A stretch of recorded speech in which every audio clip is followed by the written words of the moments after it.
Thank you. Good evening, everyone. I'd like to welcome you to the regular Board of Selectmen meeting of Wednesday, March 13th. I'm doing well at 5 o'clock. Item 1 on the agenda is a presentation of our Girl Scout proclamation, and we have a lot of Girl Scouts in the audience this evening. It's quite long, and I won't read it completely, but I'm just going to announce just a couple of fun things here.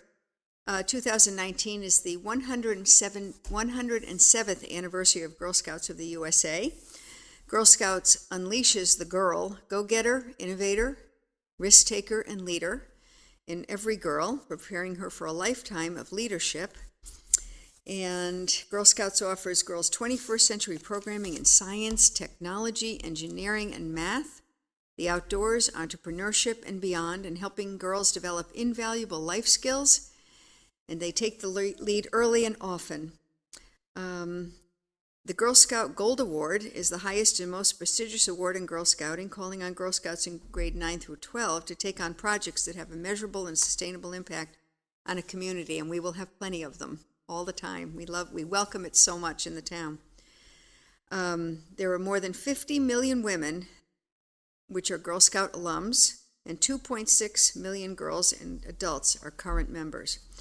Now, therefore, I, Woodbridge First Selectman Beth Heller, by virtue of the authority vested in me, do hereby applaud the Girl Scout movement and Girl Scouts of Connecticut for providing girls with a safe, inclusive, all-girls space where they can hone their skills and develop leadership abilities. And I declare March 10th through March 16th of 2009 Girl Scout Week in Woodbridge, Connecticut. Dated this date. I signed it on March 8th, but this week. And I've signed it. So, congratulations, guys. And we want you all to come up, and we're going to do a photo. We're going to ask Jerry and Tony to take and you guys come up closer. We'll bring the girls. Of course.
Okay, and now we're moving on to item 2, Woodbridge Board of Education Superintendent Robert Gilbert.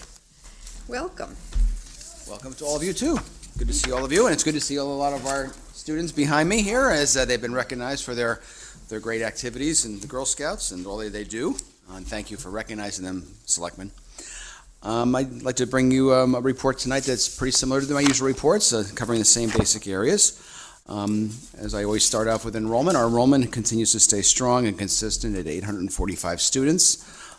We have had some reports and some inquiries, as well as some visitations about some possible move-ins in the next few months. It's interesting that Beecher Road School, sometimes unlike other districts, actually has a lot of move-ins during the course of the year. So we're continuing to monitor that, and that's where our enrollment is at this time. Our current FY19 budget status. This is a report from our latest finance meeting, which was held in February. Our special education deficit has gone up. I'm sorry to say that, but it's one of those aspects, as we've talked about before. There's lots of changes and wide swings that can happen sometimes without notice in this particular area.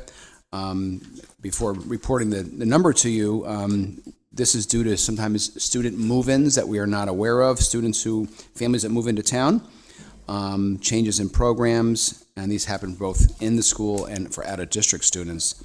So our special ed deficit reported as of our last meeting has gone from 146K to 202K. Our total deficit for Beecher stands at 304K at this time. That's up about 50,000 from last month. I think I reported to you last month, as keeping in mind that of this 304,000, 50,000 is from the reduction we received in last May's town meeting, and 129,000 of the reduction of the deficit is due to the facilities items, Van Zelm study, August cleaning from humidity, and other things that were out of our control and unplanned and unbudgeted that took place during the course of the year. So that is our current budget status as of the last finance meeting. Our facilities update, the one thing we're looking forward to and we're hoping for tonight, but I guess it's going to be postponed for at least a few days or a week or so. Our building ad hoc committee did meet for hopefully the last time as a committee and planned on presenting this evening and has a presentation ready for you. We are poised to move ahead to, over the April vacation, implement the low-cost work solutions for our HVAC system that we have come to us through the Van Zelm study and that have been agreed upon by the ad hoc committee.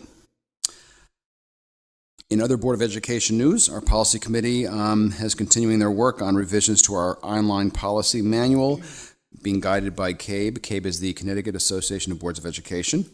Our curriculum committee has been delving into our technology program over the last 2 meetings and has had an opportunity to hear from our technology teachers and the plans and the instruction and the different kinds of extra activities we offer in the area of technology. Recently, the Amity Shared Services Committee, and you may have heard about this, but the Shared Services Committee of the Amity Board of Education invited Orange, Woodbridge, and Bethany board members, or board chairs and representatives to a meeting, to an open public meeting to discuss basically shared services and regionalization. As you can imagine, this is a result of the increased statewide conversation that has gone on in the legislative proposals around this area. Good conversation took place, and board representatives who were there will be bringing back this conversation to their own boards, and also to try to get a sense from their own boards as to the hope for interest in meeting again and inviting someone in to talk more in depth about this process, or just a little bit more to inform us about options and areas as we move forward. This coming Friday is a professional learning day for our staff. It's part of our calendar every year in March to have a day devoted to that, as it is in the beginning of the year. Major areas for professional learning for our staff will be in the area of math as we continue to move the program of math workshop along. We'll also be providing training in our new generation science standards, the curriculum that we have put together and related to that, and there will also be collaboration between grade level teams, department colleagues, and so on and so forth. So that's for this Friday. So there's no school for students this Friday, but there is school for teachers. Our Jump Rope for Heart event, I think I had mentioned it the last time that it had to be postponed, but we did have a great showing of parents, hundreds of parents and students attending that great event, and we expanded that event this year to include both gyms of jump ropers. So it was a great night for all of our families. Our robotics teams, 4 of our robotics teams who went to the statewide competition presented their projects to our Board of Education at the last meeting that the Board of Ed held. And our third grade teachers from our third grade team were invited to present, to the Connecticut superintendents last Friday at the annual Ignite Convention. The Ignite Convention is a convention that superintendents in the state of Connecticut put on to focus on innovative practices that we are trying to move forward in our schools. And so our third grade teachers and the Beecher were very proud that they were there to present on their enrichment cluster initiative. There was 5 presentations throughout the state that were invited to come in to do that. My last comment is just a thank you to all of you. I want to thank you again for the opportunity to come to you folks in February in regards to my budget presentation, as we continue to look at maintaining the programs, addressing our increased enrollment, which is the second highest in the state in terms of percentage, and our increased special education needs and percentage of students. As I indicated to the Board of Finance last week, we continue to stand ready to work with the town during this unique budget year, at the same time wanting to ensure that we're meeting the needs of our students. So thank you for that opportunity in February, and I'm glad to answer any questions you might have. So, work's gonna start? For that Danzel? Our goal is to want to begin those that work in the month of April in order to implement that work and monitor the effectiveness of that, and then it's a phase one part of that. And if that phase one proves to be everything we expect it to be, then we would want to continue to do phase two for the remaining parts of the school as soon thereafter as possible. And where are those funds budgeted? We haven't drafted the funds yet. They're come out of existing funds. In other words, it's not budgeted. From the town budget? Right, from the town budget, yeah. You gotta approve it. I know. That's It'll what come I up, just, so we're yeah. hoping to get it ready. Anybody else? Is that all included in the report, the building, the ad hoc? Yep. Yes, yeah, Report? the report will be several pages long. It'll outline, Sheila did a great job of finalizing the report and getting all the different parts of that proposal, as well as the different costs that are associated with all of that. So you'll be seeing that. Ready for you guys. Very soon. What a good looking family. Thank you. Thanks. Anything else? Thank you. All right, thank you very much. Okay. Item 3 for Selectmen's report. I have several updates for you tonight. The Scrog Heroes Tunnel. The town was invited to participate in a series of meetings held at Scrog to bring together the municipalities that will be affected by the DOT project to repair the tunnel on Route 15 through West Rock. I've asked my staff to be involved in those planning meetings, together with staff from New Haven and Hampden, and Sheila has been attending meetings as our point person. This Scrog-hosted collaborative effort is expected to result in a letter that will serve as a memorandum of record delivered to the state DOT to capture the concerns and needs of all three communities, Woodbridge, Hampden, and New Haven. I will share that information with you as it's developed. New Haven has hired a consultant to assist in this effort, and a document is expected in the next few months. I'll keep you appraised. In a geographically related update, we are also making progress with regard to pursuing federal and state funding to address flooding conditions in the West River area of Woodbridge. Congresswoman Rosa DeLauro will visit on Wednesday, March 20th to discuss our hazard mitigation plan and tour the affected area. It's down in the lower Woodbridge area. If I know a time, we don't have a time yet. I've blocked out the whole day, but I'll let you know if you're interested in joining us.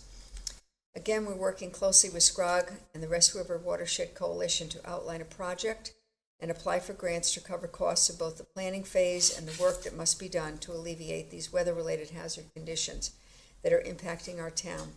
I will continue to keep everyone informed.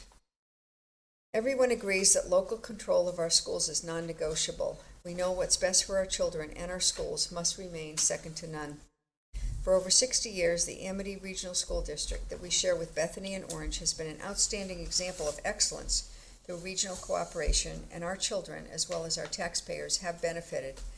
Now our Board of Ed members at both Amity and Beecher have begun working collaboratively to discuss the possible addition of grades K through 6 to that district, seeking new ways to reduce costs, eliminate redundancy, and further align the curriculum in our high-performing schools. I feel very strongly that the Amity K-12 discussion should proceed, but always with the priority of protecting the quality of the learning experience that takes place in the classrooms for our students. As you know, we are making some difficult funding decisions as we put together the town's budget for next year. I've been contacted by members of the Human Services Commission and Liaison Selectman David Lober to appeal for some way to move forward with funding for their project to remodel the senior center. At their urging, we have further explored grant and state aid possibilities such as LoCIP funds, the state's local capital improvement program, which distributes formula-based entitlement funds for for eligible capital improvements projects. It turns out that this year's LoSiP's entitlement, which we set March 1st by OPM of $76,171 for Woodbridge, is already included in our current FY19 budget, which is intended for road paving. This has been the town's approach with LoSiP for some time now, and any change to the plan to use LoSiP for roads would negatively impact our road paving efforts. Also of note, the same use of LoSiP for roads is included in next year's planned budget as part of the proposed Public Works capital budget. As road maintenance is an important priority, it's likely to best keep this practice to most efficiently make use of our LoSiP entitlement. In addition, the STEEP grant for the senior center that was previously applied for is in a holding pattern with the state, and we understand that OPM is not accepting new STEEP applications at this time. Currently, there is a federal Section 5310 grant that Sheila is working on with Mary Ellen to submit in April, and she will provide an update in her report later in the agenda. We also currently have allocated grant funding of $150,000, as you know, from the Small Cities Program, plus additional funding from the town budget for the two projects just wrapping up there, the ADA bathroom and the ramp. So while we understand the needs at the senior center, and we agree these needs must be addressed, at least I do, this enhancement is one among several priorities we're balancing as the town continues through our budget setting process. So we'll keep trying. And lastly, a brief update on where our budget stands. As you know, we sent our board's request along to the Board of Finance, which met March 7th. They took no votes that night and are moving forward with a full review of all requests with a stated goal of a mill rate increase of less than 1%. So Tony will be working with each department to further trim where possible, and the Board of Finance will meet again next Thursday, March 21st. During discussion at the Board of Finance meeting, at our meetings as well, we have often come back to a need for planning that takes place outside the yearly budget setting cycle. We have come to a point in time when we must take a big picture look at what services our town government offers, how these necessary efforts are conducted, and the structure of the staff who are charged with getting the work done. In other words, are there opportunities to restructure, consolidate, and things like that? With this in mind, as you know, my first Selectmen's budget contained a strategic plan project. This is meant to follow up on the information we received from the CERC report, as well as our own observations in the long-term planning, which will be necessary to look at ways to consolidate and eliminate redundancy and refine our mission statement. The essential services that local government must continue to provide, and by narrowing our focus, can provide at a significant cost savings in the future. I attended a workshop at CCM at the convention last fall on strategic planning initiatives that other Connecticut towns have recently completed. There's a copy of this presentation. I think it's at your place. I don't think it made it into the packet. And I came away from the workshop with a greater understanding of the results such a process might yield, and a conviction that Woodbridge really must conduct this type of overall review, or we will be in the same situation each year going forward with our budget priorities under increasing pressure. It's just the reality. So I'd like to know if this board would like to review a proposal I have requested from the firm that held the CCM workshop, Bloom Shapiro.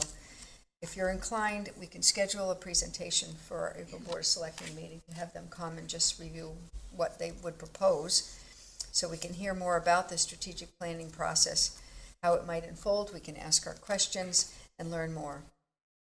I invite your thoughts, and if anyone would like to discuss. Just a presentation for next month. Anybody interested? Crickets? No, very much so. Okay, It's, if that's okay with everyone, we'll schedule that. We're not spending any money, it's just beginning the process. Okay, thank you for that. Okay, lastly, for my report this evening, I attended several events in the community. February 23rd, we were all there, the firefighters snowflake dance. And then I left that for a little while to go to the Ezra Snowball. So we had a snowflake dance and a snowball event. I presented a proclamation to honor the volunteer work of Judy and David Skolnick. On March 5th, I took part in the Beechers Read Across America with a focus on building empathy. David Lober and Tony Genovese also took part. On that day, I also helped to cut the ribbon to officially open the Senior Center new ADA compliant bathroom. Joe was there. It was a great event. Big scissors, very heavy. Later that evening, I met with a group of residents who are concerned about tree and brush clearing under the power lines owned by Eversource, and I'm going to continue to do all I can to assist these homeowners to have their concerns addressed by Eversource. On March 8th, I took part once again in the library's very successful Thinking Through the Stacks. I didn't kill anybody with a golf ball. It was a nice library fundraiser event on Friday night. It was fun. And just yesterday, I helped serve lunch at the senior center as we celebrated St. Patrick's Day. That's the end of my report, and now we move on to item 4, liaison reports. I'll go first. I don't Okay, have any. okay. This We'll be month, back to you. this month, We're coming back to you, Joe. Unusual. All right. Month. Yeah, I went to a David. couple of these meetings. Human Services, and Finances and Human Services, the center activities net of revenues over expenses is almost $1,100.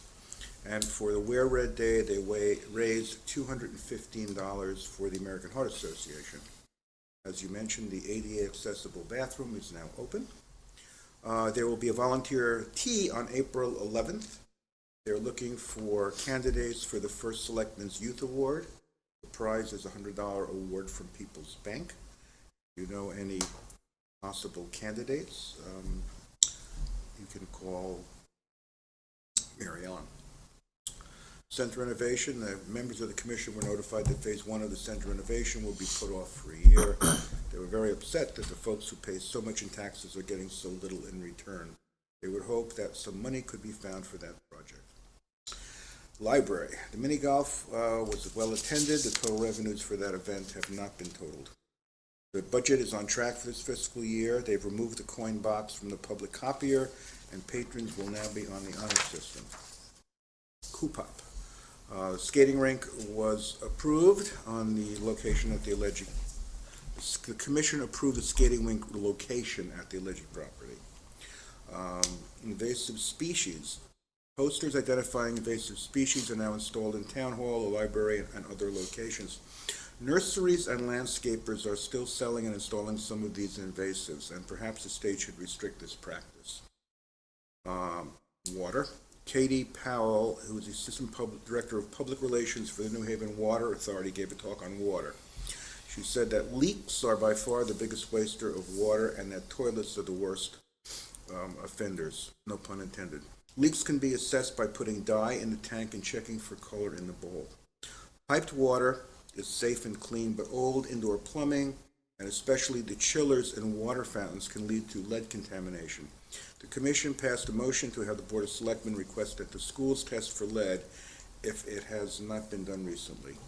And they're also working on a 10-year plan of conservation and development, and I think Sheila's going to address that.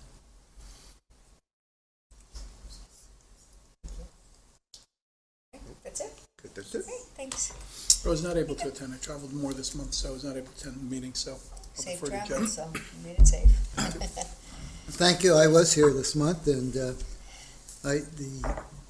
Planning and Zoning Commission met on Monday, March 4th, and they continued their review and appropriate amendment of the zoning regulations. And there was one agreement that was approved for application for 2 lot subdivisions that was previously approved, but because of a missing document, they had to reapprove it. I attended the Board of Police Commissioners meeting last night. The meeting began with the swearing-in of Officer Joseph Laley, John Laley, I'm sorry, which brings our workforce up pretty close to, I think, one short. The financial report by the chief was given. They're on target. They're about 67% of the budget, and so they expect to be within the parameters of the money allocated to them. The activity report was good. There wasn't anything outstanding that made any difference to the town's safety. The chief continued his report in regards to the SRO, the resource officer at the school, with memorandum of understanding that was signed and the board was approved. As you could see, as you drive by, the large carport project is basically is finished. and they're still working on the small car report. The EMPG, which is an emergency performance grant, was approved, and for equipment with a sum of $5,000. They are scheduling the Stop the Bleed community event. It's a life-saving technique event on March 26th at the JCC. In regards to the dispatch status, where there were some concerns, they're moving in the right direction, and there's been improvement. And their contract negotiations will begin the end of this month. There was one officer on extended illness, and he's expected to return. And that was basically the activity of the police commission last night. Thank you. Moving right along. Item 5, discussion regarding tolls on Connecticut highways. Selectmen Guy and Lober asked that I put this on the agenda, and you have in your packet a copy of a proposed resolution in opposition to the implementation of tolls on Connecticut highways, so I'll I let also- you begin, and then I'll make my I also comments. passed out the gantries, so you guys should have that. So, I mean, the resolution's pretty self-explanatory. Everyone's had it for a few days now. Not getting into the tax implications of tolls on the highways. It's our opinion that Woodbridge is gonna be negatively affected in terms of traffic. Well, it's set out in the resolution, so I guess the issue really is, does the board agree with this resolution or one to this effect, or not? My comment, Joe, would be that I think it's a little preliminary in terms of not understanding everything that's going on from a state perspective. I'm not sure I know enough to be able to say whether I'm for or against the tolls at this point in time. So That's fair enough. That's basically where I stand. I think it's just, I understand it. I am as concerned, but I just think it's a little preliminary. It's fair enough. I disagree, I but agree, it's I fair agree enough. with my colleague. Yeah. Ms. Okay. Wisner. So in that case, when will we bring this back? Okay, I jotted down a couple of things, comments as well. Oh, Sort of okay. in line with what they said, but it was more, as far as I know, I'm not sure where states have tolls that necessarily there's a problem with people diverting off. I mean, certainly, they're not gonna go up and down, up and down. This is also, this is the first time I saw this, preliminary assumed, which makes me two adjectives.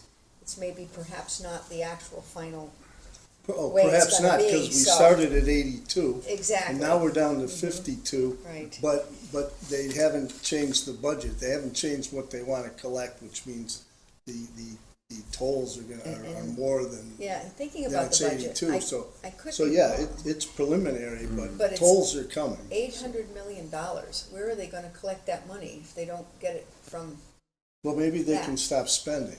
'Cause that why- part? Why did we get, why did we get, Democrats. Partly. why did we get here? Well, that's true, Joe, actually. Yeah, But why did we get, I'm glad you said it, I didn't have to. yeah, I know. Well, It's, I mean, the other issue, it's gonna cost the state for these 52 gantries, $200 million to construct. So that's money off the town.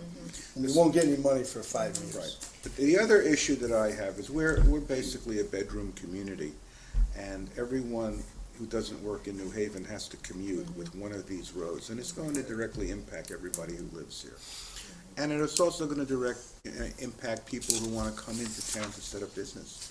So, I mean, I think those are other considerations that will affect us. Where the gantries are located are pretty key, as Yeah. obviously that's what'll dictate whether or not somebody's gonna divert, it's, Right. very clearly. I've also, and I don't know where, what the source is in terms of this information, but, I've heard a number of different, potentials in terms of how many gantries and where they would put the gantries, et cetera.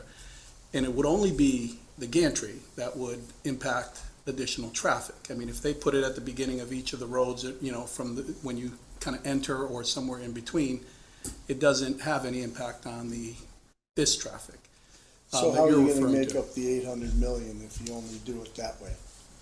I'm not Or sure. you Joe. only That's do exactly. trucks, like That's like exactly Lamont my, said before he got elected. So- that's exactly And my you can't point, do is trucks, that and you you can't do don't trucks on know. the Merritt Parkway. I'm sorry? You can't do trucks on the Merritt Parkway, which has, gantries every 10 or 12 miles. You're gonna Maybe get, it's based not on gonna be this. 800 you're gonna million, get the but- gantries, Yeah. don't worry about it. But, listen, it's a fair enough comment. My only comment back is, I'd like to keep it on, because as things develop. Well, as we get more information, Yeah, perhaps we can that's fine. continue, but, Well, we'll leave it. I'm just not prepared tonight. I feel like it's just a It's not beginning even, of a discussion. it's not rather even than- on for action, so Good point, okay. Okay, he gets a discussion Yeah. started, gets people thinking, okay. and as we get more definitive information, We'll we be can in a better decide what to position do. to decide what to Sure. do. Okay. Everybody comfortable with that at this point? You know, because, well, the other comment I'll make is, I don't know how we do it, but obviously, the big consideration is the interchange in my mind. If there are tolls, I believe strongly Woodbridge should make a statement indicating that we need funding to resolve the issues that exist here already, without even considering what additional could happen if there's gantries put anywhere.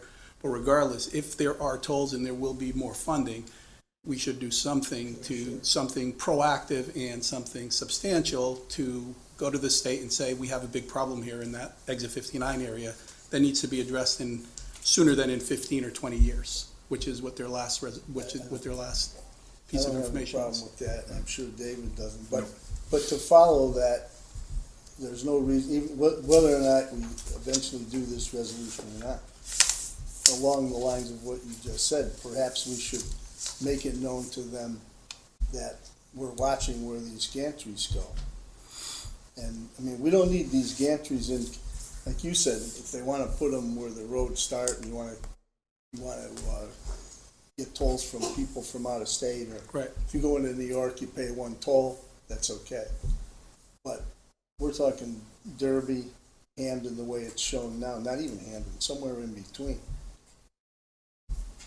If we don't like those tolls there because it may have an impact on, traffic down at exit 59, which is sort of what's in this resolution.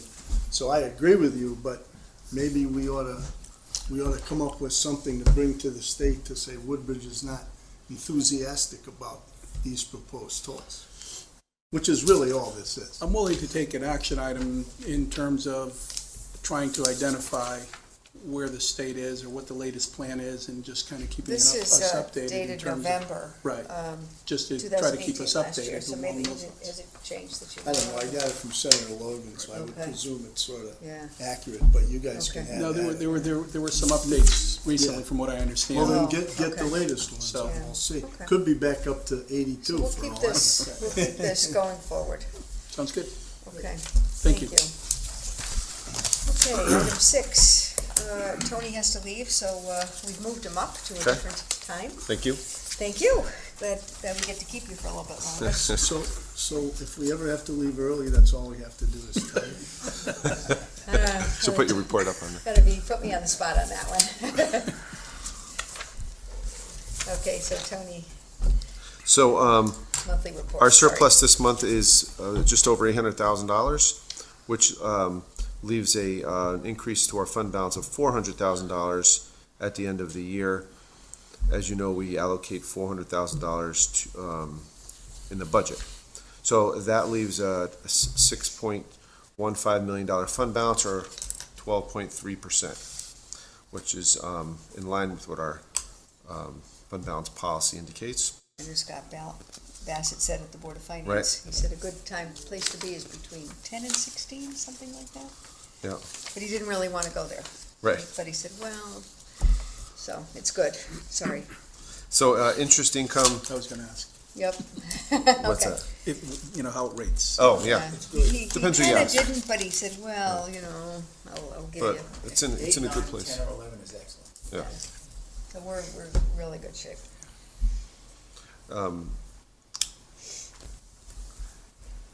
The interest income has a surplus this year. We've talked about that, $140,000.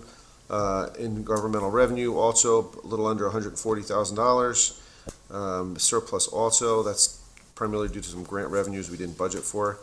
Our deficit is $90,000 in our charge for services, which is mostly due to the closure of the outdoor pool. And our other revenues continue to do well. As you know, we have the surplus from Amity there, so the surplus for other revenues is $755,000. The finance department, due to the elimination of a position, is a surplus of $40,000. A library has a surplus of about $15,000 due to the elimination of a part-time bookkeeper. Waste management, due to the recycling issues that continue to exist and to be a problem, is experienced a deficit of probably $20,000 to $30,000. Our latest recycling invoice was about $55 a ton we had to pay, and we used to get about $20 a ton. So you can see there's a big difference. You've all heard about the recycling issues that exist. And our solid waste disposal is $62 a ton. So our recycling is actually approaching our solid waste cost. We did have a surplus due to outdoor pool closure, which is about $45,000 in expenses not paid.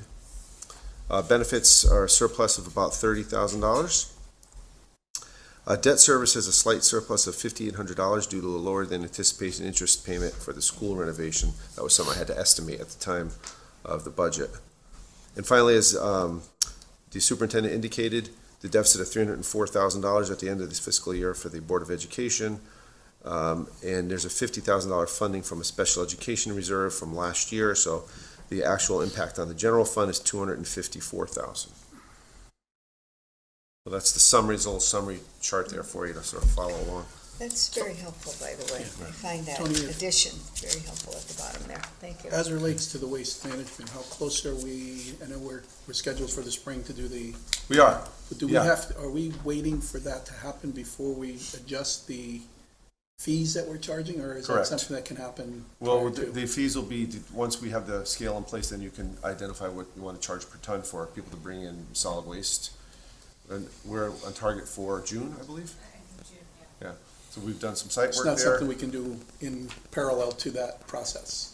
You could probably start to discuss the fees, sure, so that you can be ready once the 'Cause I know scale's they're installed. ordinance related, Yeah. so obviously We that could takes certainly- time, so. Right. Yeah, we can do that, sure. Okay.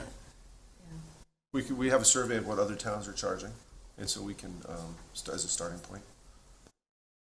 Maybe that's an item for the next ordinance, get all that information and Okay. review it at that time. Okay, Sure. thank you. Okay. Are we any closer to understanding what type of hit we might take based on because of state funds we're not gonna get? We have, so far, we have two major items. There's a ECS reduction of about $45,000.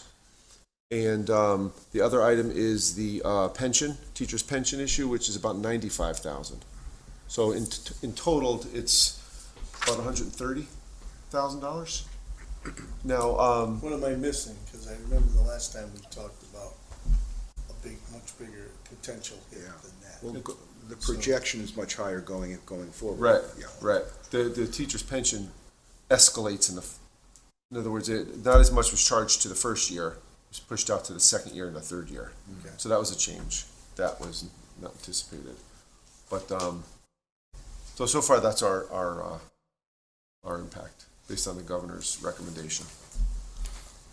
We've been having some great numbers with regard to interest income. Is there any anticipated change on that? And We just, or do we just, no, Go with the rates were higher than we had budgeted for. And I've done a little more work on trying to maximize our interest, while keeping within our policy and maintaining, we're very restricted in what we can invest in with public funds. thank you. I had a question on the fund balance. Sure. As a philosophy, how high do you let that go before you start putting that money back into the budget?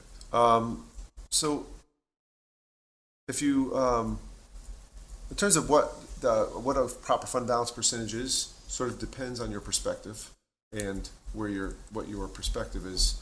If you ask a rating agency, they'll say there is no such thing as too much fund balance. Because the more fund balance you have, the more reserves you have in case of an economic downturn. In a town like ours, we have a reliance heavily on one sort of income, which is property taxes. So should there be an issue with property taxes, we are particularly vulnerable in that particular area. And as a result, I think we're probably at a good point right now, 12%. Well, once you start getting a little higher than that, you could, the tool that I would use is the contribution in the budget. So it's at 400,000. If you want to lower your fund balance a little, maybe you can increase that a little to 500,000 or 6. Or if you want to increase your fund balance, you lower that amount. So that's sort of the tool you use to control your fund balance. You can also use it for special projects if you want to keep it for special projects. Why do you say that we're vulnerable because we get our taxes, we get our income? It's just a, if you look throughout the country, some places are more diverse in their revenue collection. So they have, it's just a sort of a tool, one of the things that a rating agency will look at to say, it's sort of like if you have a major business in town that's a big part of your grand list, or you're heavily reliant on one sort of revenue or something. But the rating agencies did look at our tax Yeah. base, and they said that because of the town has an ability to pay these taxes, Right. and we have a very That's high true. rating. Yeah. That's true, yeah. Okay. Yeah. I think it's probably in a good place right now. 12% is a good place. So we'll get it to 15 and worry about it then. Yeah. Right. Which, Sounds good to me. Okay, anything else for nothing report? The second item is tax refunds.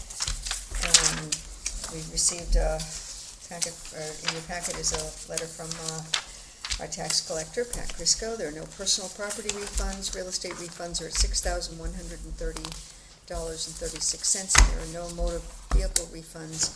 I will make a motion that we accept the total, or we approve the refunds for March for $6,130.36. Is there a second? Second. Any discussion? All in favor? Aye. Okay, thank you. Move on to funding requests. Always mix these up. Okay. Item, funding request number 1 is 1819-14 in the amount of $25,000. Request will, is that the right one? That's the one, First? Okay, yep. I always get them out of order. Allow the Public Works Department to continue vital work through June 30th, 2019. There's a memo in your packet from, was it me? Was it? Oh. Oh, it was Mika, okay. How can we not rustle papers? I'm trying to turn them quietly. Anyway, there's a memo in your packet from Warren regarding why this is necessary. They need to encumber funds for catch basin cleaning, etc. Anyone like to make a motion that we approve this? Is there a second? Second. Any questions or discussions for Tony on this, or me? All in favor? Aye. Okay, thank you. Item 2, funding request number 1819-15 in the amount of $3,100. I'll let Tony take this oh, one. there it is, yeah. Yep.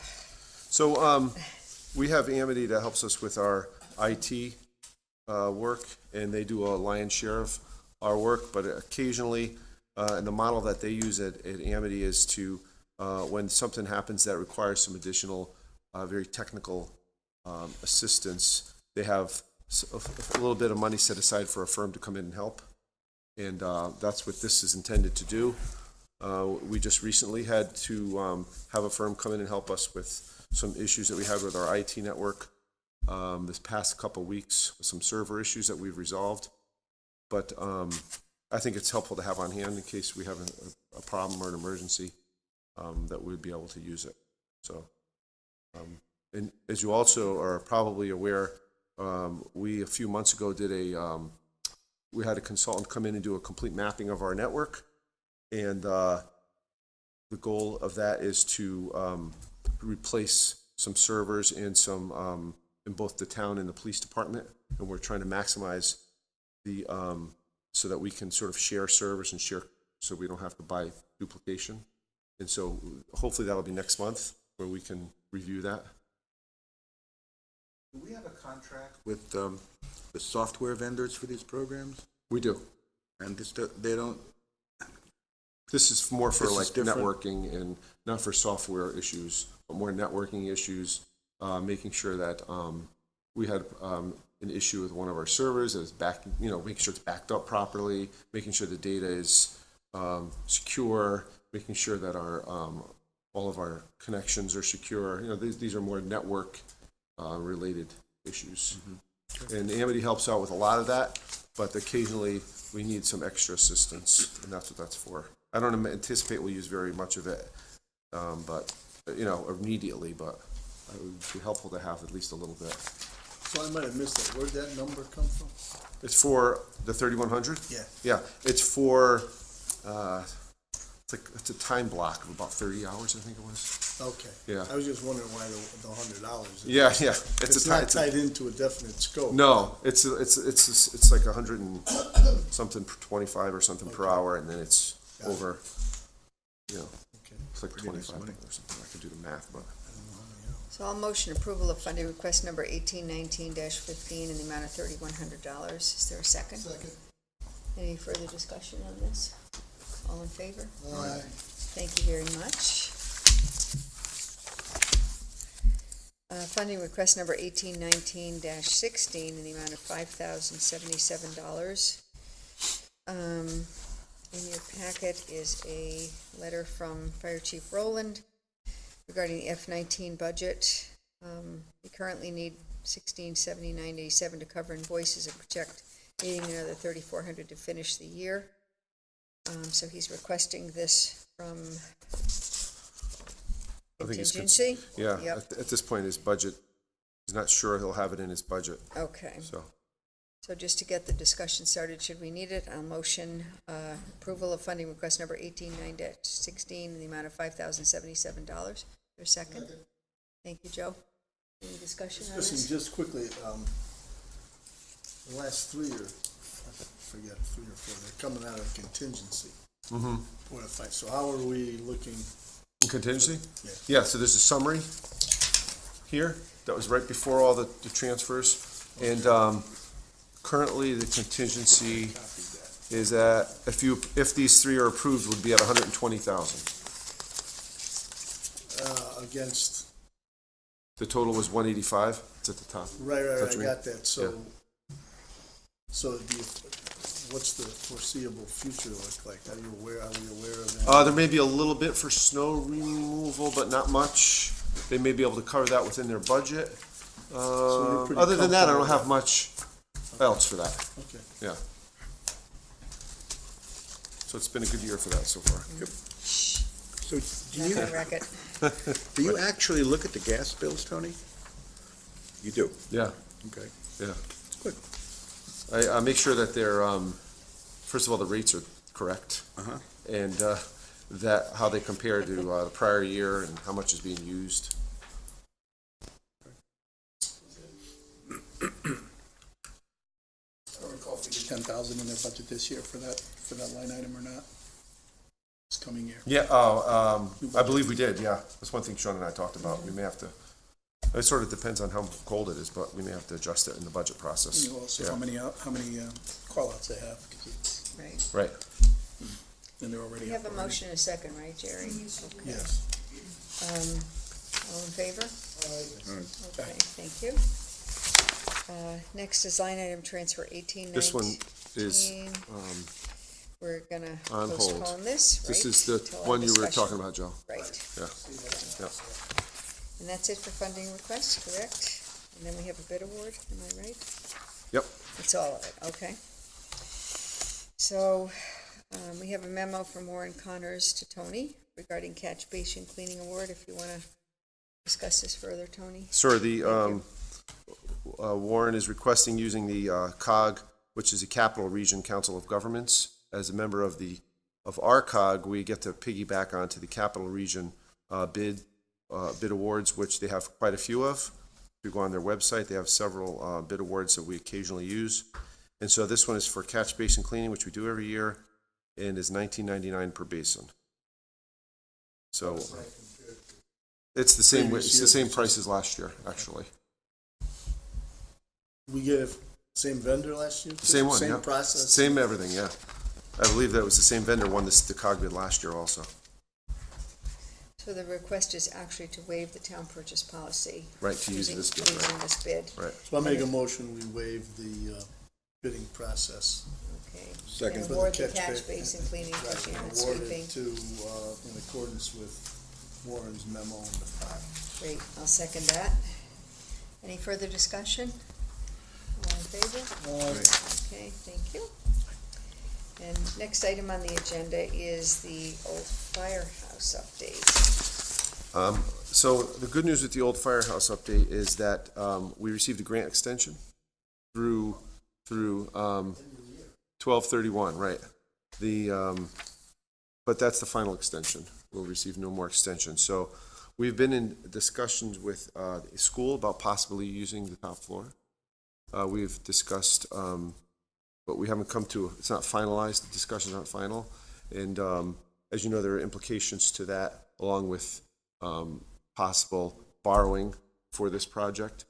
And the timeline is such that we're concerned that by the time that process is complete, and if we have to, we borrow the money, go out to bid, get a contractor in, do the work, we may be close against that 12/31 deadline.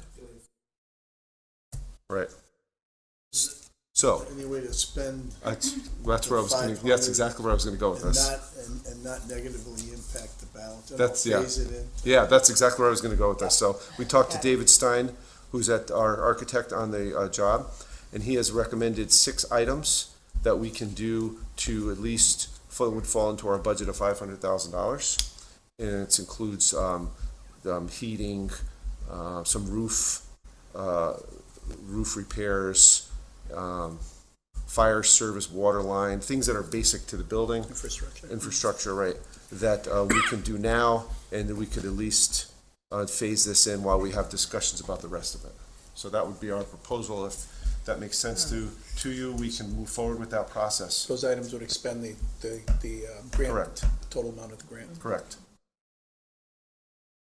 I'd be interested in more I mean, that makes sense. Yeah, well, if we didn't want to go through all the details, so then we'll go through the details, we can get the pricing, the bid, the whole thing, and then come back to you with the information. Sounds good. Make sense? Yeah. Maybe we'll have more information from Amity as time goes on, And, right, which is helpful Right. in the transition program. So what is their reservation about doing this? Yeah, I mean, Amity. I don't think they have a reservation. I don't I think think so. it was a matter of that there was a superintendent who started the process, Mm-hmm. and then he She- left, Right. or he left. He left, yeah. Right. And Gonna then do- she came in, and there Right. were a lot of things she had to do first, hit the ground running. They had some issues at Amity, I think she had to deal with. So she's now up to speed, and we had a pretty productive meeting, We I did. think last week Yep. Mm-hmm. or the week before, I can't remember. we're So, talking about costs and rental and you know, stuff. how it's gonna be in terms of agreement, so it just Yeah. hasn't been done yet. She has to go to the Amity Finance Committee or first, or Yeah, I think so, facilities, yeah. I'm not sure what that process is, and then they take it to the full board. But I just have a good feeling about it, but who knows? Yeah, it's progressing, It it's seems, just, it's just because of time. I'd hate because to Jim wait left and for it to, wait, and then all of a sudden we're, Do we have? we a don't ti- wanna lose the 500,000. Right, sure, do we Steve have a grant. timeline with this discussion, though? not at the moment. No. Yeah. I meet with her on a monthly basis, so. No suggestion when she's might be bringing it to the board over I thought she said her next meeting. Yeah, I think she Okay. said whatever the Well, next that's good meeting then. was, Yeah, I don't okay. know the date, Yeah. so. Okay, great. So we'll get back to you next month, we hope, okay? All righty, thank you. And do you have any other? Nope, that's No it. other, okay. And because Tony has to leave on the early side, we do yours. moved Jerry up. Yep. Yeah, so you could just stay for this Yep. part, and that'd be great. We got a few minutes anyway. So as you know, our bond, our financing for the country club is going to be 10 years, I think, this July we need to either, we must convert the bonds to permanent financing. We've been Notes. Going- We have notes to. We have convert. notes, Yeah. but when I say bonds, I mean notes. The notes, we are not permanent financing, and you can keep notes on a borrowing for 10 years. In Connecticut, there's a statute which said you cannot continue notes more than 10 years, so our 10 years are up now, and we must convert to permanent financing. Tony was talking to our bond counsel, and I talked to the bond counsel, and he said, this is really a situation where you can possibly ask the legislature to see if you can get an extension on the conversion to permanent financing. There are a couple of factors that are concerned. There is some talk about the possibility that the country club will be partially sold and will be getting some money.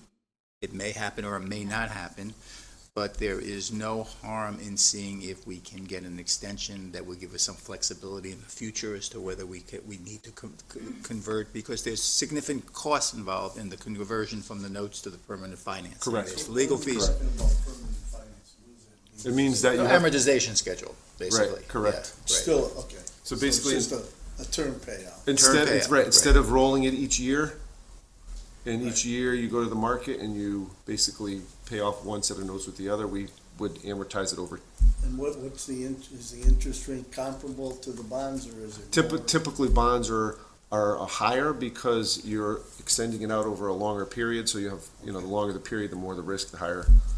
Like, So is there early termination fees involved in permanent you, financing? it's very difficult, if not almost, very costly to pay off something once it's been permanently financed.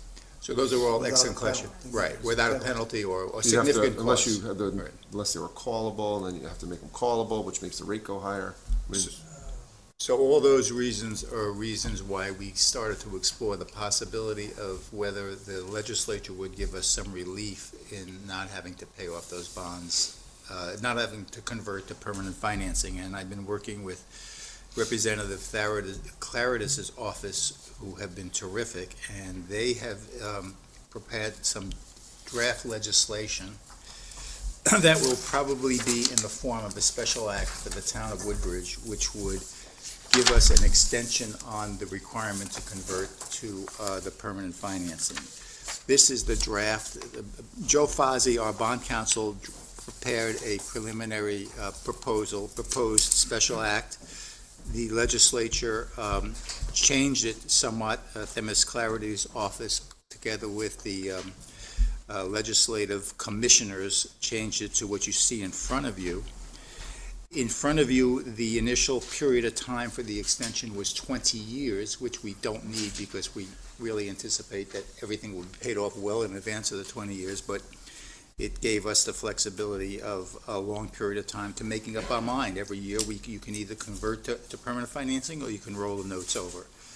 I got a call today from someone in the legislature who said there had been some questions as to whether you actually need the 20 years or can we make it shorter. I said we could make it much shorter. Sure. And they're talking about changing the 20 to a 5-year extension. So this would be a significant improvement and benefit to the town. There's some thought going around that the statute should be changed for all towns and not require the 10-year conversion. It should be unlimited because the towns can take advantage of a lower interest rate and continue to pay as they have been, rather than do the permanent financing. So I just want to give you the information that this is up there. It hasn't been passed.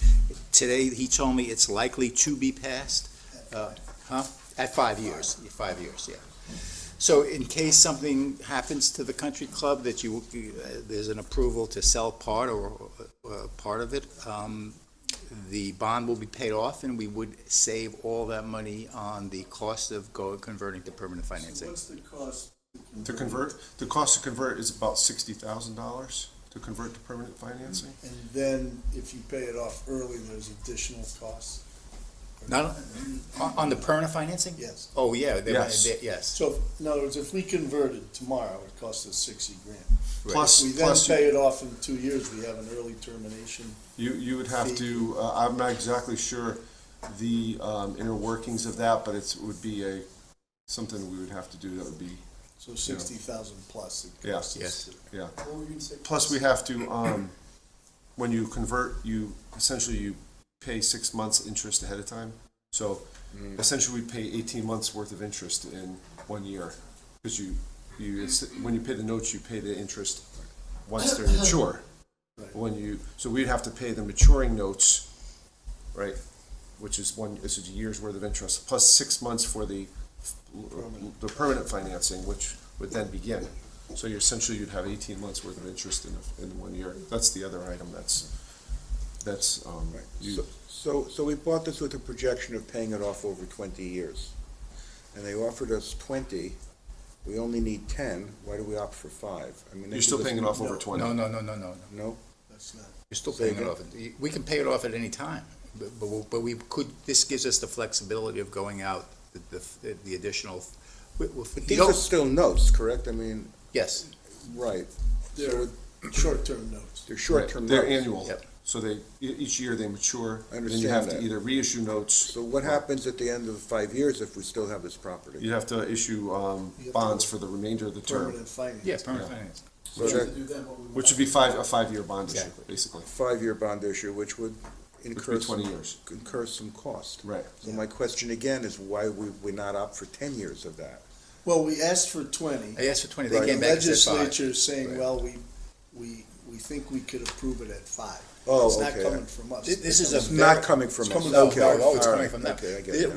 We asked for 20, and You they asked for said 20. no. Okay. This is a very unusual act of the legislature to grant a special act. It's gonna be a special act for the benefit of the town of Woodbridge. There aren't very many that happen. So we can't be we have to take pretty much what they say, and for Right, some reason okay. or other, somebody thought that 5 would be more appropriate than 20. Well, because they're gonna get a lot of other requests after this. Right. And the Could be. From other towns, Could be. that's why. So The other thing you should know is 2 things that you should be aware of. The first is that the question about the market. So right now, you know, the market is in one place, and when you issue notes, you issue them each year based on where the market is. When you issue bonds, you issue it once. That's it. So you take that risk, whether it's up or down. The other thing is the impact on next year's budget is about over $100,000. It's about 102, 103, something like that. It's $60,000 if you were to convert to bonds. It's the $60,000 to issue and the interest. 6 months. 6 months Upfront upfront interest, interest, yeah. So if this happens, there's nothing that prevents us at next month to convert the, we say the interest rates are going up and we don't want to take a chance, we can convert the Well, permanent we at that should time. if we do go for the extension, which provides flexibility. Yes. Tony he needs to be looking at it a month. Gotta be watching, carefully Regularly, watching it, yeah. we look at, we actually have. And we have till probably mid-June to make the decision. So probably your June meeting, you actually have. And that was important because the legislature, I said that we need to have this done pretty quickly because we have a drop dead date of July coming up, and so. July's when you announce the, So if the legislature goes long Sale. as they usually do in budget years, and it gets too far along and they haven't passed this, then we're gonna have to, make the decision, go ahead and do the permanent financing. the board still makes the decision. July 1 that happens? where you We, go out for the bond sale's probably the note sale will be in the first week of July. So we need a couple weeks to put the documents together and put it, advertise, that kind of thing. So you have till your June meeting to make the decision whether you want to issue notes or bonds. But this just allows you to do that. They asked me what date did we think we really needed, and I said, we really should have a decision by May 15th to give us some comfort, and that's what they're working on. So hopefully they can get this done before the end of the session. So if you all agree, I think we should have just a pro forma vote to go ahead rather than, Someone like to make a motion? Okay.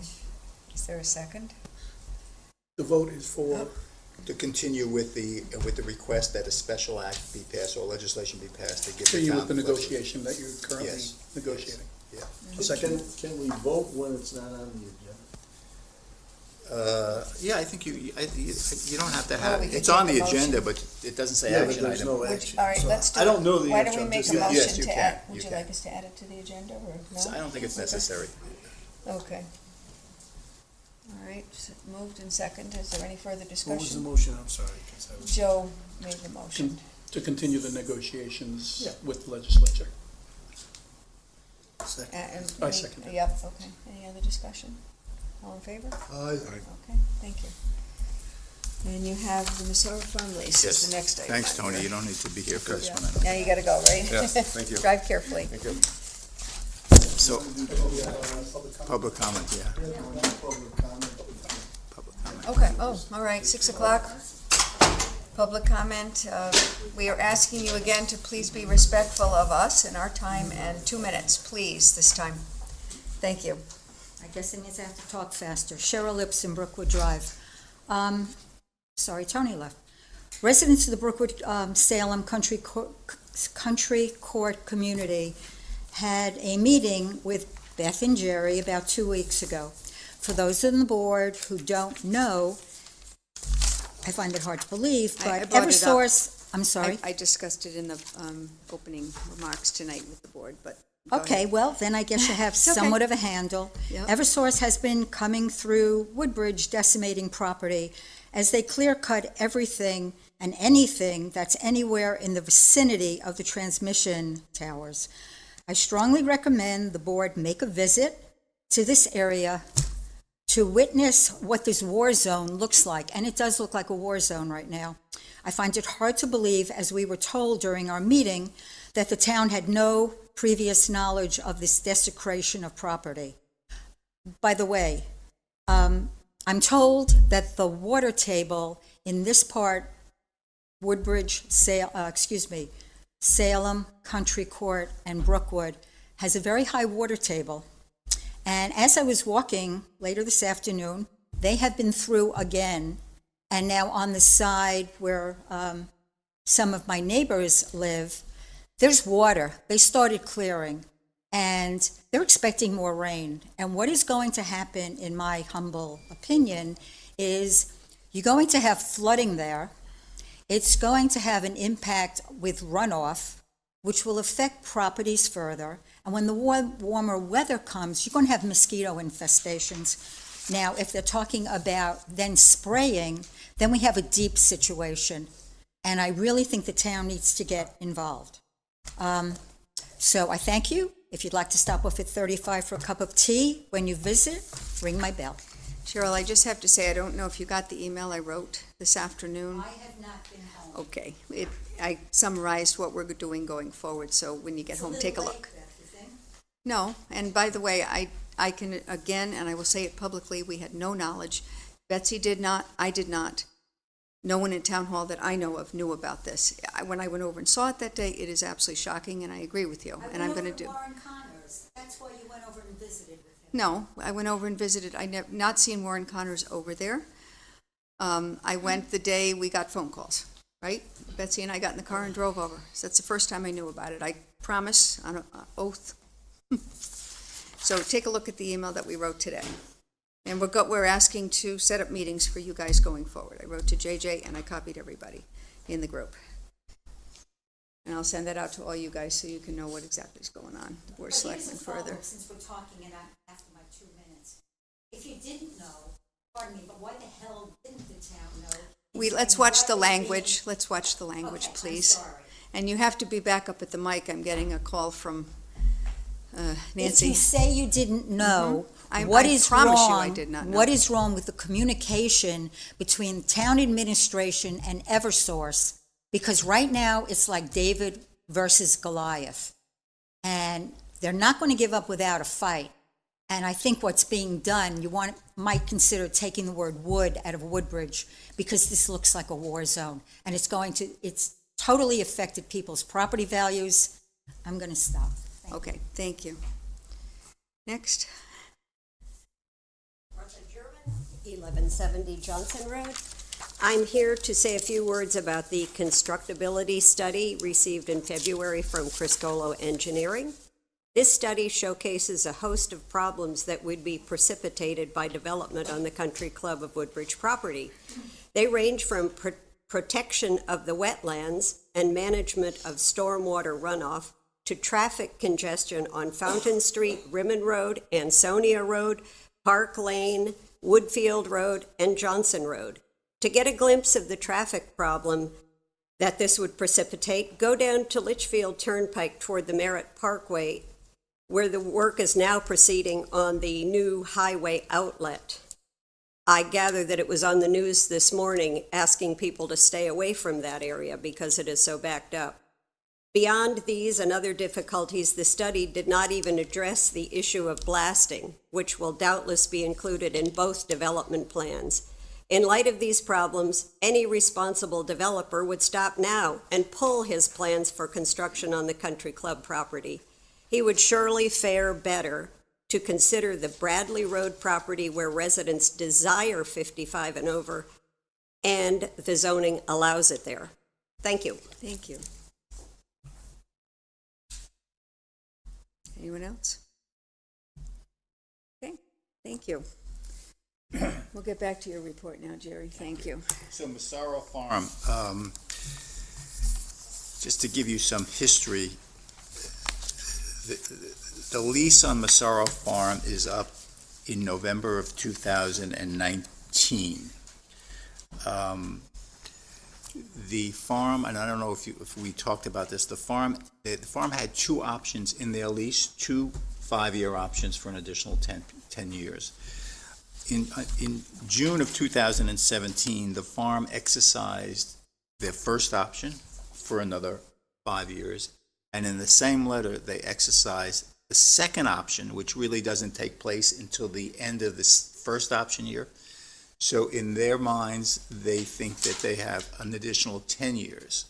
They clearly have an additional 5 years. The lease says that the notice to extend the option period has to be given not less than 6 months, but doesn't say how far in advance it has to be given. So the lease, most leases would have that, not less than nor more than. We don't have a no more than in this lease. So the first, they've given more than 6 months, well more than 6 months. They've given 5 years on this, on the second option, because they wanted to assure that they had their 10 years. So right now, assuming that those exercise, we have indicated to them that we have no problem with the exercise of the first option because their 10-year lease is coming to an end in November. But there is a question as to whether they've properly exercised the second option 5 years in advance. But we obviously we don't want to make an issue. They're such a wonderful community asset, so we just let it go. They've come to Beth and asked for. They've said that, listen, we know we have until 2029 now. That's their opinion, and I said, listen, you clearly have to 2024, and there's a question as to whether you have the additional 5, but that's beside the point. They said, we're having difficulty raising money from big donors who want to make sure there's a significant period of time that Massaro will have that property, even beyond 2029. They say big donors really want to have some stability, know that it's going to be in existence in perpetuity, and they have asked that they see whether they can get a much longer lease. The first proposal from the farm, from their attorney, was to extend the lease an additional 50 years. So that goes to, none of us will, I might be here, but the rest of you might not be here. And that's a long period of time. We had them in, we had a nice discussion, and we sort of resolved the 50 years by saying, how about an additional 4 or 5 year options, which would be another 20 years. So that goes from 2029, 20 years out to 2049. I want the Board of Select, it's an issue for the Board of Selectmen, obviously, to make a decision whether you want to do that or not. That's the first issue. The second issue is any lease that the town enters into for more than a year, there's a provision in our charter that says, as you all know, has to be approved by a special town meeting and a special town meeting. I went back and did a little research, and the provision that we're dealing with has to do with the sale of land, i.e., if the country club is sold, you've got to have a special town meeting. There's also a provision in the charter which says that, and I'll pass it out to you, Section B of 4-8, which says that any lease for more than a year also has to be provided to a special town meeting. Not me. I didn't do it. Jerry did it. There is some ambiguity in the charter provision as to whether the lease has to be more than a certain amount of money, $50,000. But a reasonable argument can be made that there's no monetary restriction in the section B, as you see there. There's an A and there's a B. A, if you sell land for more than $50,000, you must have a special town meeting. When you go to B, it says any lease for a period in excess of 1 year shall be considered a sale, conveyance, purchase price within the meaning of the section, which means you have to have a special town meeting. The question is, does the lease have to be for more than $50,000, or is it sufficient for it to only be more than 1 year for a special town meeting to apply? It's a question lawyers can argue either way. I did some research. Massaro Farm, when they originally got their lease, which was for 10 years with a couple of options, never went to a special town meeting.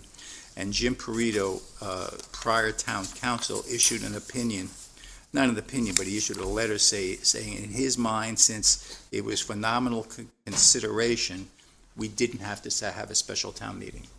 So while I want to preserve the right, I think the town should preserve the right to say that any lease for more than a year, regardless of price, should require a special town meeting and be voted upon the voters, as opposed to just the Board of Selectmen. I think we can take the position, if the board approves granting this 20 years additional option, we can take the position, since the Massaro Farm lease was originally never went to a town meeting, then the Board of Selectmen has the authority to grant the extension for 20 years. So I just want to have a discussion on that and see how you feel on whether you want to take a vote, whether you want us to proceed and actually negotiate a new lease for 4 5-year options with the Massaro Farm. I think the first issue is, do you feel that you want to extend it to give them the opportunity to exercise options which would bring the lease out to 2049? I think the reason why they came to us in the first place was, as you mentioned, related to grants. They feel that they can't get grants or adequate grants, and they've been consistently saying this, they won't get long-term grants if they don't have a long-term lease. That's what they haven't given us any evidence, but they've said on numerous occasions that they have large donors who want to contribute But they're concerned significant about, sums of money, So, and they want to make sure the farm is going to be there forever, basically. not Farmer Steve, but a farm. A farm, the Massaro Farm. We hope he's there forever. But, so that was and I'm open And certainly that's echoed by numerous farmers who are already who are also in the community, who would also like to extend leases as well. So I'm sure it's very true. So based on what they've also indicated. Could you just clarify 4 consecutive or 4 5-year leases? 5-year options. 5-year options. And how is that managed in terms of, like you're saying, well, then they have it until 2049? So so right now, they've exercised options that go out to 2029. As the Well, lease, Maybe not. at least 2024, for Right. sure. And there's a question, if you want to dispute that, we can dispute it, but, it is what it is. So at 6 months before November 2029, they would have, if we grant these 20 years, they would have to notify the Board of Selectmen, the town, that they want to exercise the first of the 4 options they have. Totally on them to exercise the option. Yes. And if for some reason at that moment in time we decided we didn't, it's still within their right to do that. According to their lease, which would still be in effect, it says that so long as they're operating and they're in existence and they're not in default of the lease, they have the sole right to exercise the option, and That's the what I board was has no thinking. say. So yes, they would be able to, at their discretion, exercise that option. I would change the provision. I would say no less than 6 months, no more than maybe 9 months, so you don't get extensions for 5 years in advance, request for extensions 5 years in advance. Yeah, because they could exercise. Well, that's the what they 20 did. That's right what they off. did. They were very smart, and, they were looking out for their own interests, which is what they should be doing. Can I ask what they're paying for the lease? You want to know? No, I don't want to know. Okay. Maybe it's a tuna fish sandwich at Katz's. Yeah, okay, Probably that's all right. about it. I mean, I think it's 10 years. How much? They're an asset. I think it's 10. Basically, the town does it to keep that as an operating Yes, farm. they were a wonderful community asset. Yeah, they definitely are an asset to the community, yeah. I think we should support them.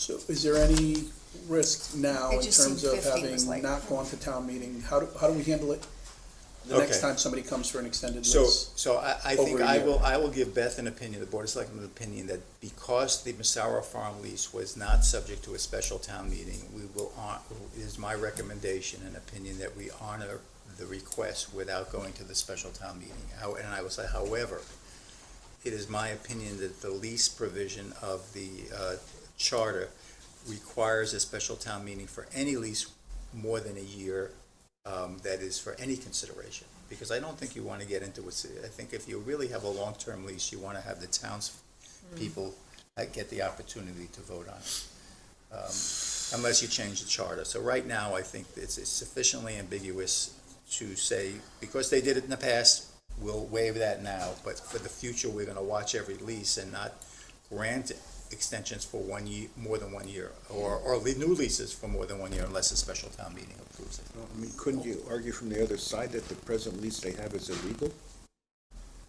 Somebody could say that, yes, because they didn't do the special town meeting. Yep. So I guess my question is, if we don't go by the charter, what problem does that create?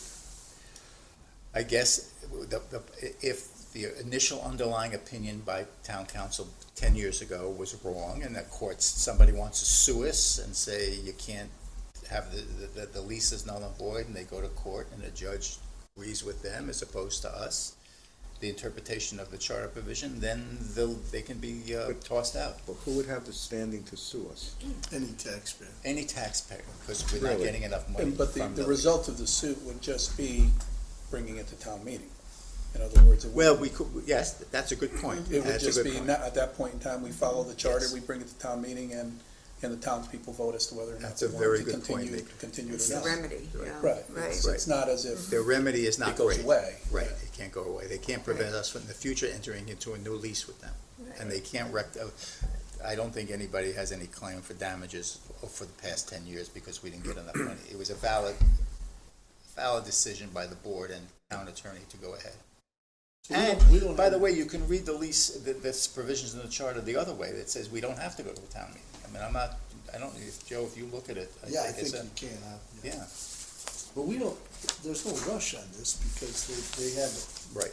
24 or 29 now, So the only rush is they have said that they are really hindered by going out for I think I've had 5 Substantial. or 6 meetings with them over a year and a half. or so. substantial You know, contributions. They say people are waiting in Yeah, the wings they to have- give them a lot of right. money and That's- So I they're. it's for understand, that. I'm them. not suggesting we wait a long time, but I mean, for myself, I wouldn't be prepared to act on, I mean, we get Massaro Farm lease in town council's report. I haven't seen anything and we're being asked to. So you can to have talk them about- come in and Yeah. describe to you exactly what they described to Whatever, us. I just think I need a little more Absolutely. time to Yeah, look that at makes sense. the lease. We can have I'm John fine with Gorham, that. right, We come can have in them and- next month if you'd like.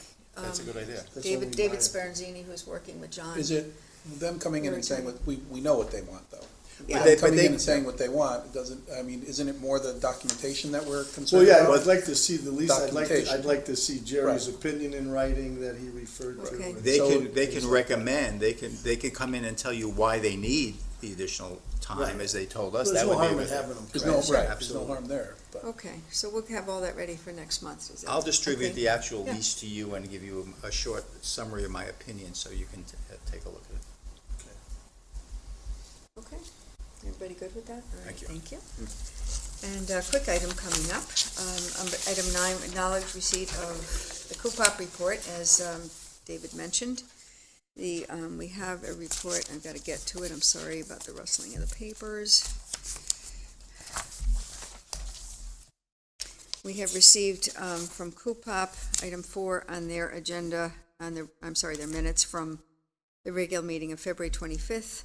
Review and act on Board of Selectmen referral regarding the skating park parking service at Alleghi Field. John Adamovich and David Cohn presented Peace Park location. Benefits include size, parking level, and clearing the lot. Motion was made to approve unanimously. So we just acknowledge that receipt, and we will forward that to the Rec Commission. Is it the Rec Commission that's doing this? Yes. Okay, thanks. Okay. Item 10, I see we have guests, thank you, come on up. We're going to have a discussion with Jim Pretty. Maybe you should do the introductions, Terry. Thank you. Regarding the former Country Club of Woodbridge constructability study. Good evening. Thank you. We have the advantage of having Christine Sullivan with us tonight, our land use analyst. Just drag some chairs out of the audience. Thank you. And Jim Purdy, who's a principal engineer with Friscolo Engineering. They routinely handle our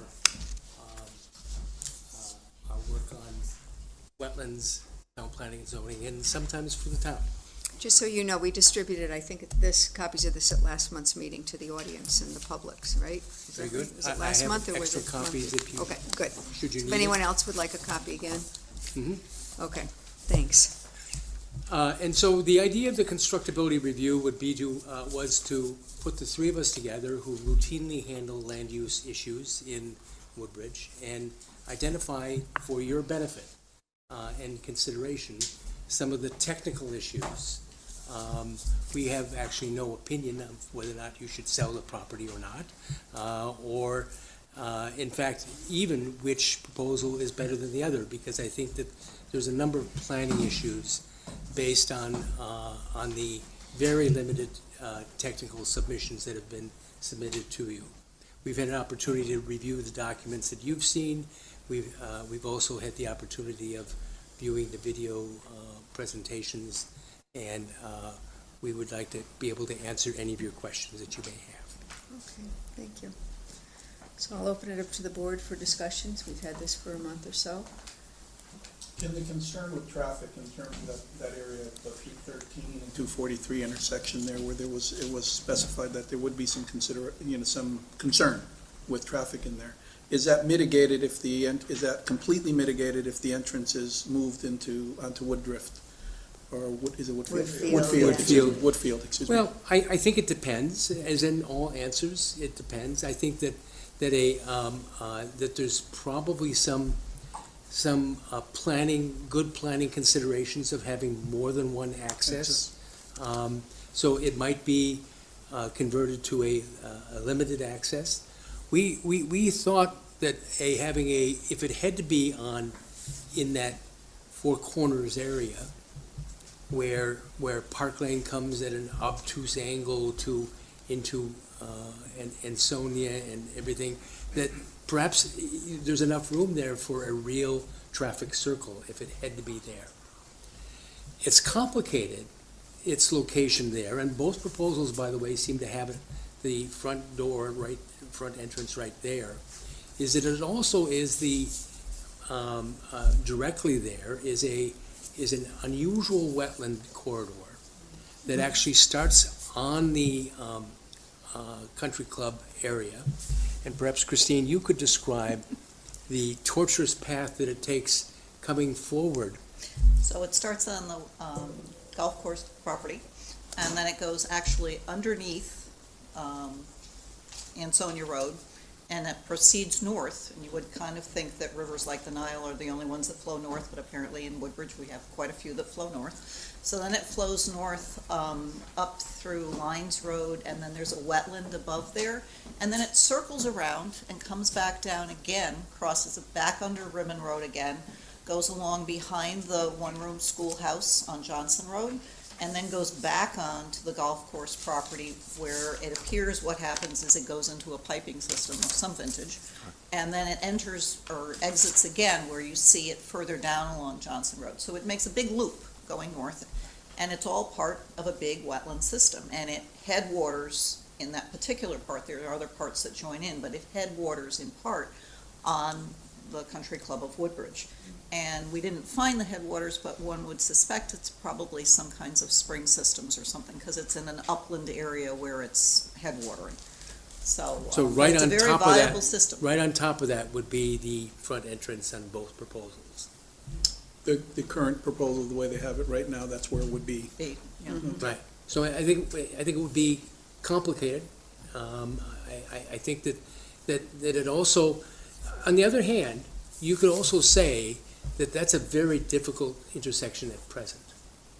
And, it's not geometric, there's a lot of clumsy traffic movements there.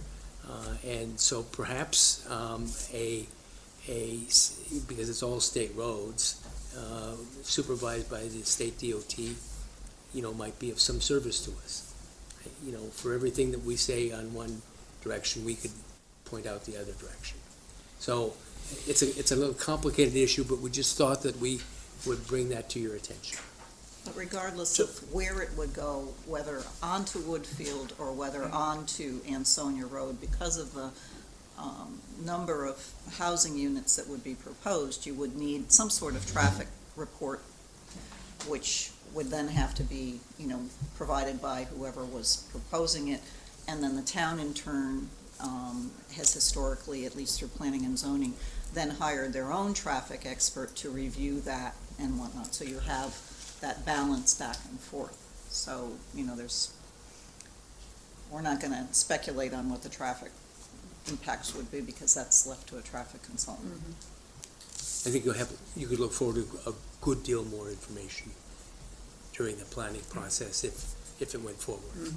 So for instance, when the Woodbridge Village down on Bradley and Litchfield Turnpike came in, there was a very comprehensive traffic study that was done, and then a very robust review of that by a traffic consultant.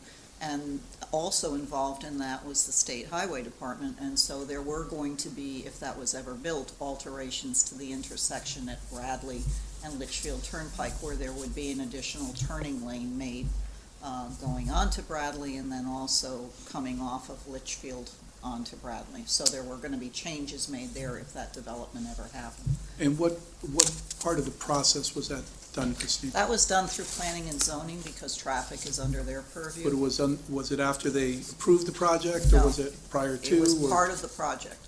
So part of the submission was the submission of a traffic study.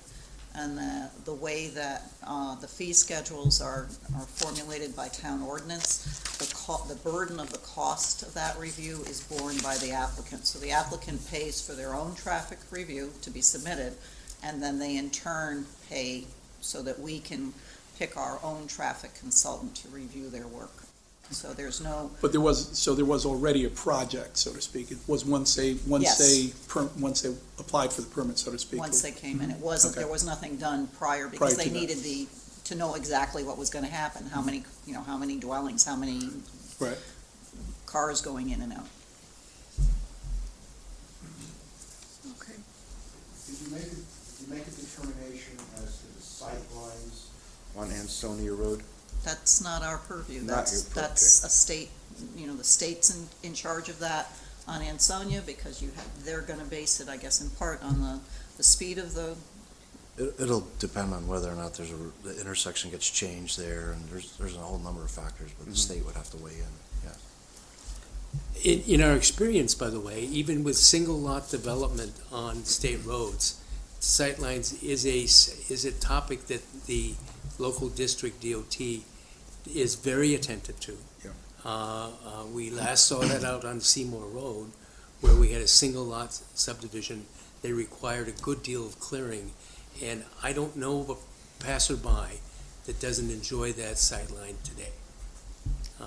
It's an important issue. Well, I mean, part of it is trees, but part of it is also contour.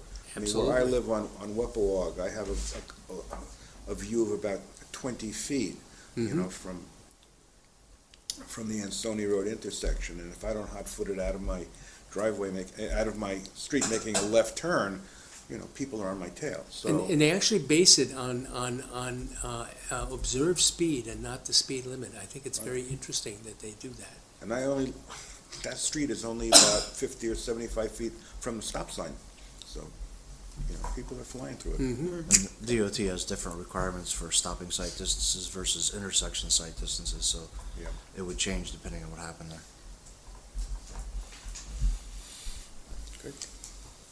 Joe, any questions? Okay. Joe, any questions? Okay. Okay, so, thank you. So the before they go, Yeah, in the constructability report, they pointed out correctly, to my surprise, that 8-24, the statute that we all use all the time and refer properties to the Planning and Zoning Commission, needs to be complied for when there is a proposed sale of land. I always thought it was just improvement of town-owned properties, but it also applies to the proposed sale of town property. So planning and zoning needs to do an 8-24 review, probably sooner rather than later, and hopefully you can get it on the April agenda. That's the question, Joe. I don't know what they do. Well, no, but I mean, if you read 824, and in fact, if you read our charter 4.8 that you were good enough to pass out, action for purchase or sale, so action for sale of real property by the town shall be initiated by the Board of Selectmen. 824 talks about sending proposed action to TP&Z for, a proposed sale. I'm unaware of any proposed sale. I know we have 2 proposed purchases, but I don't know that we have a proposed sale until this board decides we have a Well, that's true. proposed sale. So I don't know what goes to TP&Z at this juncture. I think it's premature. It may even be premature before a referendum, by the way, but it's definitely premature before this board takes it. You have a valid point, and Terry and I actually talked about the timing of it. It's certainly not unreasonable to do it and get it out of the way, because you want to know what impediments there are. If it is an impediment, and the planning and zoning, I'm not sure there's no standard in 8-24 as to what planning and zoning needs to do on an 8-24. No, but there has to be what are they gonna look at both proposed purchases? No, I don't think. No, of course not. So we have to decide what to send to them. We Right. can't just say, hey, TP&Z, have at It's it. a valid point. Yeah. And the question is when you want to do it. It has to be done before the land is sold, but it Well, I might. just bring it up because there was proposed action tonight, and I think it's premature. Wait, it has to be done before the land is sold, or after? No. Yeah, it has to be done before the land is. Before the land is But it could be sold. done after the referendum, before the referendum. It But could be there done has to be a Okay. proposal for sale of municipal land that goes to the TPZ. We don't Okay. have a proposal for sale Right, that I'm aware of. true. I see Your 2 proposals We to have 2 purchase. proposals, right. right, That's a valid point. okay. Our purpose Once in for a while, you're including right. this is only to identify the issues. Right. No, I Right. Exactly. Right. It's no And Terry- reflection on you guys. Right. And Terry and I spent about a half hour going over this and trying to determine whether it's Okay. appropriate now, appropriate after, and it's perfectly Well, I have 2 plausible. lawyers, and I don't know. And 2 lawyers can have different opinions. Yeah. My opinion No, we is- agree, we Oh, agree, okay. we agree on this. We agree, But Joe has a good point there. Okay. There's nothing All right. really for P and Z to do at this point. We can okay. put it over. So why don't we hold off, if everybody's okay with that, until, Just curious, one of the recommendations in the report was that we offer this information to the people who have proposals. Can we get that done so that they're aware? So they come back, they come back They and can- speak to these issues. Right. At the Right. last paragraph. Right. That's a good Yeah. point. okay, we can do that, for And sure. that was good for you guys to tell, Right. because that makes sense. That makes a lot. Okay. All right, so we will not act on item 10A at this Okay. point. We'll take that off the agenda. I think we have to come up with some kind of a plan going forward for this proposal, or these proposals. As you know, we have 2 developers that have come to us several months ago, and I would like to propose, I came up with it sort of in the middle of the night, the other night. I was thinking perhaps at the April 10th, perhaps we could make a decision. We don't have to act on it, but I would suggest that we have the developers come back and we perhaps choose a developer that we would like to go forward on. And then we have April, and we have a preliminary budget hearing, May 8th. We could schedule the special town meeting and perhaps the referendum. And then we have our annual town meeting, May 20th, and perhaps have a referendum in June. If you want to hold off, we could. Developers are wondering what we're doing. Well, one So, thing we're gonna do is bring them back in to Bring them back next week. respond yeah. to. Next month. I think we should do that. That's April, but I don't Right. know that right then and there, we're gonna be prepared to Make a select decision. one. so- Okay. What else do we need? At this point, we're talking about just bringing it down so we could decide Well, whether we're one gonna thing fish or cut would be bait. time to consider what they bring to us on April 10th.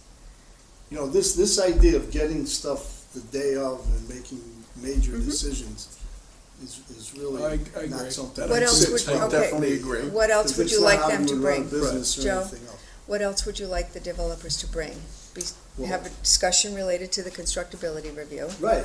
and what else that they haven't brought to us in the Well, past? no, I think they should respond to the constructability Okay, review and how they're gonna deal with those okay. My thought, issues, because Okay. they may not even know. of I just some want of to those make sure we have it ahead of My time. recollection that one of the proposals runs roughshod over the water course area, and they didn't think that was a problem. So now I wanna know why they don't think it's a problem. when you say the water course, I'm sorry, Well, the underground water, that's mentioned here, that starts on the, if I'm correct of where I think that is, they were gonna develop right over that. I thought we talked about that, yeah, and I thought I thought he specifically moved it because of Well, that, so. it could be, cause I don't Yeah. know where it is. Yeah. Okay. I don't know whether someone's mapped it out or where, but the point is, I think we have to see that on a map, Well, where the water course It's a is. good question for you folks. Can we get something that gives us specifics in terms of what you described as far as the wetlands area is concerned? The whole issue that you have with this whole parcel is that the wetlands on the parcel that the town owns have not been flagged. And so one of the first pieces of information when somebody typically comes in is that you have that so that you can then plan accordingly, and you have identified, because in the state of Connecticut, wetlands are not only ponds and streams and whatnot, they're also poorly drained soils. So where you do have this water course that's coming down and heading north, it's a fairly rocky area. And it may be that there really aren't any wetland soils in there, that what you just have is a water course that's going down there. But nobody's gone in there to flag it. And so we aren't soil scientists, we're not gonna go out there and flag it. We could certainly, the town could engage a soil scientist to go out and flag it, so you would know, and then that information would be available to the people that you've been working with. In our report, we have chosen a word very carefully for this issue, and we've asked that the wetlands be inventoried as opposed to mapped. The reason we say that is, no survey of this property exists from any owner. And to ask for a wetland survey by the proponents of this, or for us to do it, would necessarily start with a very expensive survey. So we think that one of the applicants or one of the proponents has a different idea of where this water course is than the other one does. One's more accurate than the other. I believe that there's probably, if the applicant that was as close as he knew that he was as close to it, he would move it quickly, but he doesn't know. And I think there's space to do it, by the way, too. I'm sorry, say again, Terry? I think that there's space to move it away from where it's mismapped. But the kind of effort that was put on both of these is a very exploratory, things. There's some money to be spent in analyzing what is there and what needs to be proposed to be there. So I think that giving them a chance to reflect upon what they're planning is probably a good idea.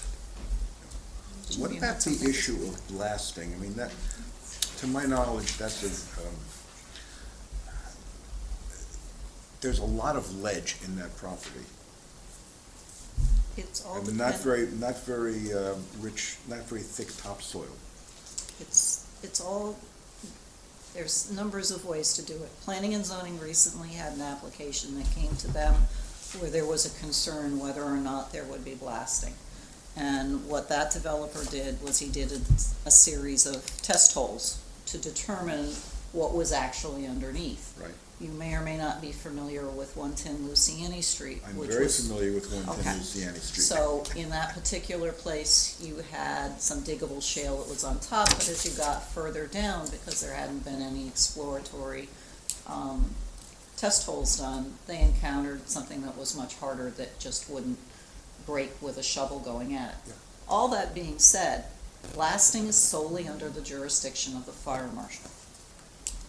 And there are specific provisions that the state gives to the state fire marshal, and then they are given down to the local fire marshal, and they're the ones that issue any permits for blasting. Blasting is not the big kaboom that you see on TV sometimes. It's more like a little boom, because whether you know it or not, there was blasting that was done when the road intersection at 67 and 63 was expanded by the State Highway Department. And so, quite often it's done, and people don't even know that it's being done. There's a very extensive survey that has to be done pre-blast for insurance purposes and whatnot. But all of that falls under the fire marshal's office. It's not something that planning and zoning nor wetlands has any legal jurisdiction over. I was looking more for information Yeah. about whether it would be required there. Without test fit, test. Test holes are the Test holes. only solution. At some point, whichever proposal gets selected, they would probably hire a geotechnical engineer, possibly to do a series of tests, come up with some sort of analysis on how much rock maybe has to be removed, what kind of cut and fills, what kind of soils are there to support foundations, all that kind of stuff. Keep in mind that all these items that we've flagged here are big ticket issues that hopefully they've all thought about, but you're not gonna get a whole lot more detail until one of them knows that they have the job to spend all that money to figure it out. And that brings up a good point from my perspective. It's, one of the things we're trying to do is just evaluate which of these might be better. Whether it happens or not, that's a long way away from coming, but we're just trying to evaluate which of these should we move forward with to do everything the way you're discussing, okay? To that end, the most distinctive difference there's a few differences, but one of the more distinct differences between the two proposals was one went along the Rimmon Road, kind of in a parallel to whereas the other one was more perpendicular to Rimmon Road, and it was more where the first You mean hole of the golf Ansonia. course. Ansonia Road, excuse me, Yeah. Ansonia Road, thank you. 243. And the other one went more along the line of Woodfield. That in mind, based on what you've done, and what you've seen, can you suggest to the board, to us, how you feel about either of those positions? Both have their salutary points, and both have difficulties. And it's very difficult for us to endorse. Not asking for endorsement, Or to suggest either one. We can discuss some of the concerns that we have.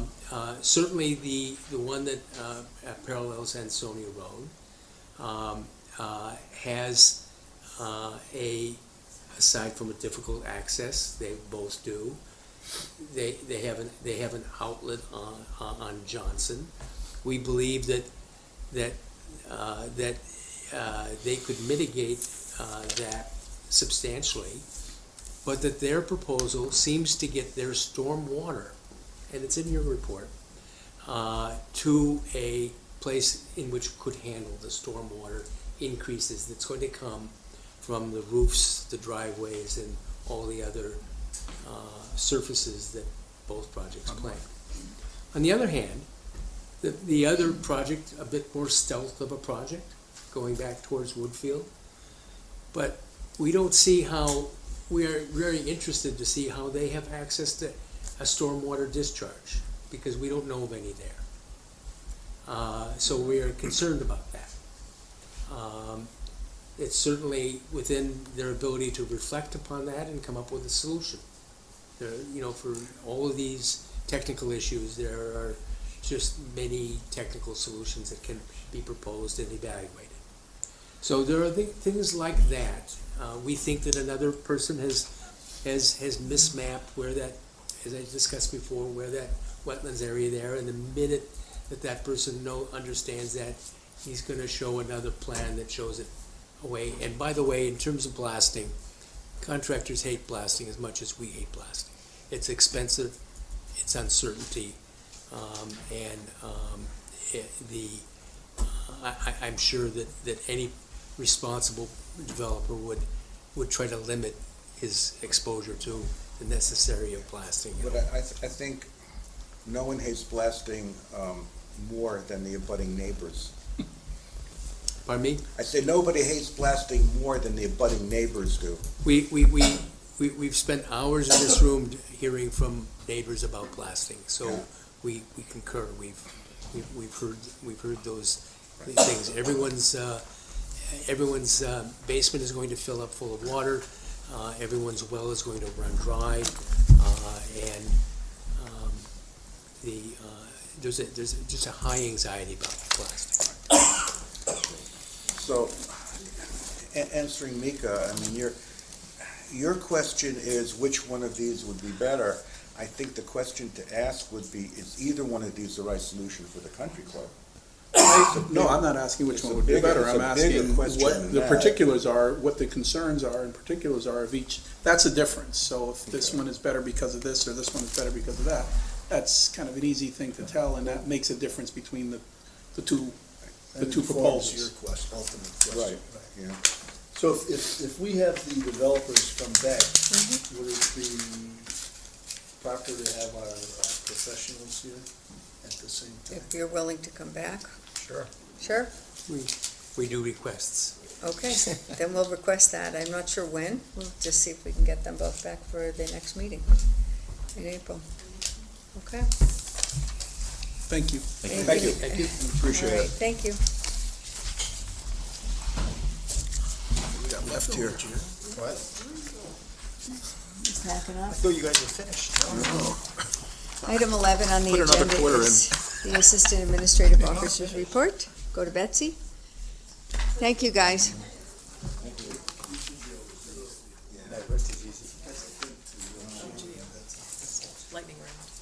You're up. So before we talk about the event applications, I've got two quick updates for you. I'm working with CT Rides and the JCC to host two different events at the JCC.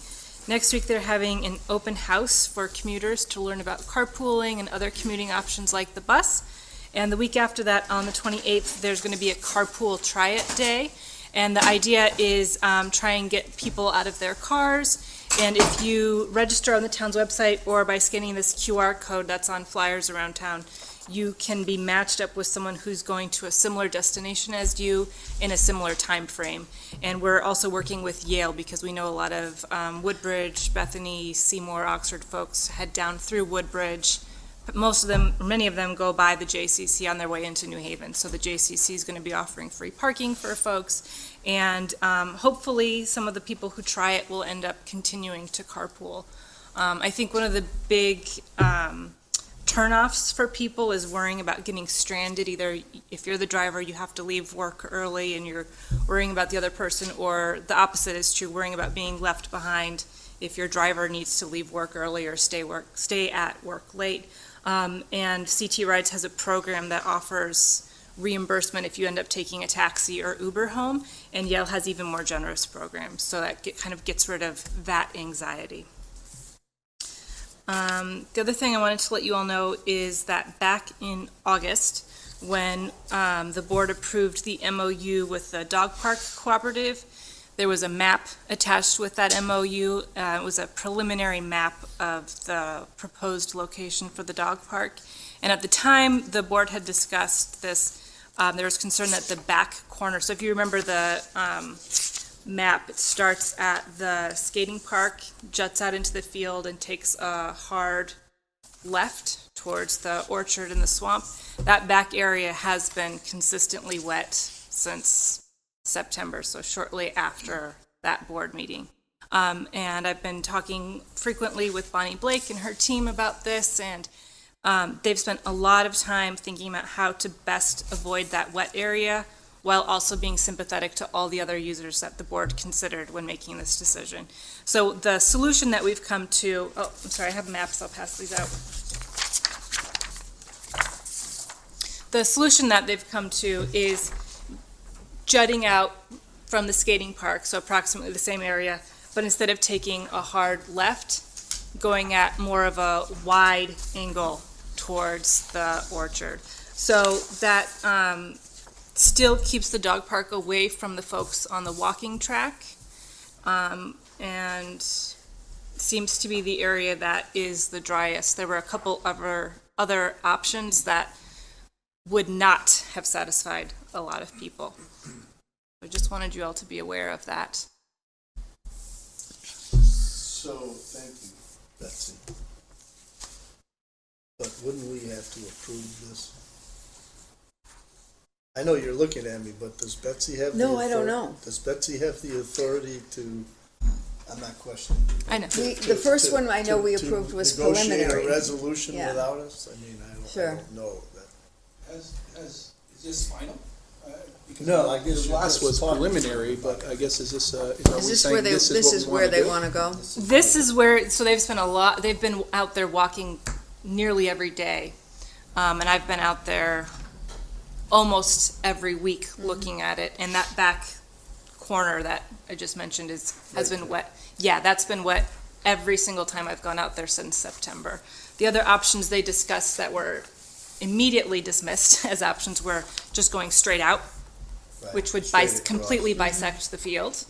The other option was going out, instead of taking a left, taking a right towards Beecher Road, which is also not a good option, because it would be running along the parking lot, which would create some problems and conflict for people who are not interested in being near dogs. The neighbors across the street would not appreciate And also the walking that. trails up there. Exactly, so Right, that would people really love create that a lot way, of right. conflict. Yeah. Is this perimeter the walking trail on this square? That lighter area? The lighter area is, no, that is, it looks like maybe mowing lines from where the farmer had been Okay. out haying. Trails over there. Yeah, the walking there's trail no is on the trail other there. side of the orchard, which is that Just the kind of fence. tan. Because you have an area which is a lighter color than the rest of the map, and this has a perimeter around it. Yeah, I think that's from the mower. This is an aerial photo. Yeah, there's no walk, well, it's a Yeah, walking trail. No, you got a walking trail opposite the Here. parking lots going around. Yeah, but there's no walking trail on the eastern left- side of the orchard there. Right. It's over No, here. it runs, it's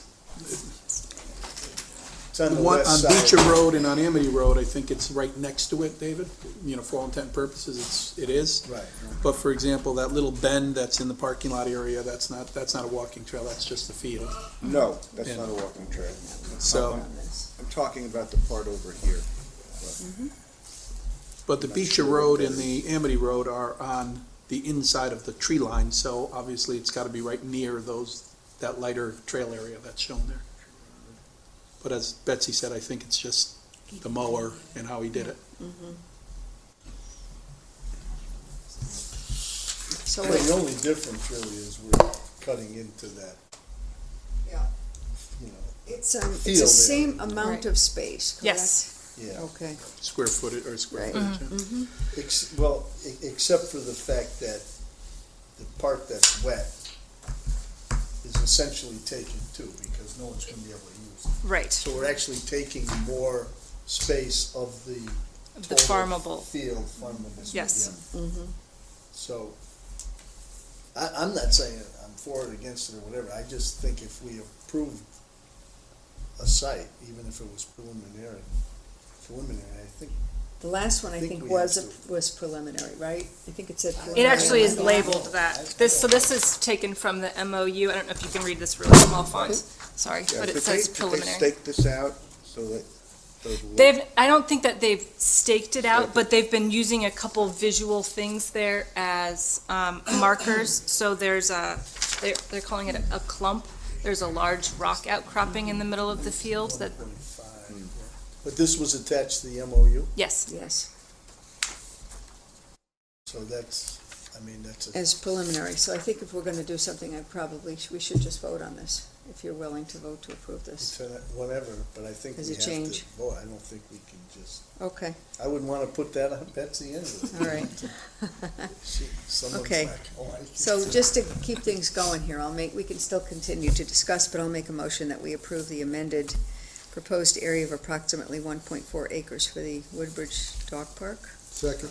as on this map that was been distributed this evening. Keith Arnold was concerned about the farmer who pays this area, or cares Yeah. for this area. He was a little concerned about it initially. Is there He another was, conversation but taking he place? And Yep, and he knows that we may have changed, when I met with him, that it he might knew change? it might change. That we had a preliminary, and we could certainly let And him his know. lease says that it may change. We Mhm. gave him the right. Right, because we approved his lease last month, or? Yes. Yeah, okay. but was he aware of that configuration and not I don't- aware of I don't this? think I so, don't, yeah. I don't know. Where's the parking here? I mean, well, we're gonna use a skating rink for parking for the, No, that's the small dog area. I know, it's labeled small dog area now. I don't know. So, no, the board had discussed giving that paved skating area to the Dog Park Blacktop. Cooperative, correct? Right. And what they're doing right now is they've got a fundraising goal of $60,000 by June. They're about a third of the way there.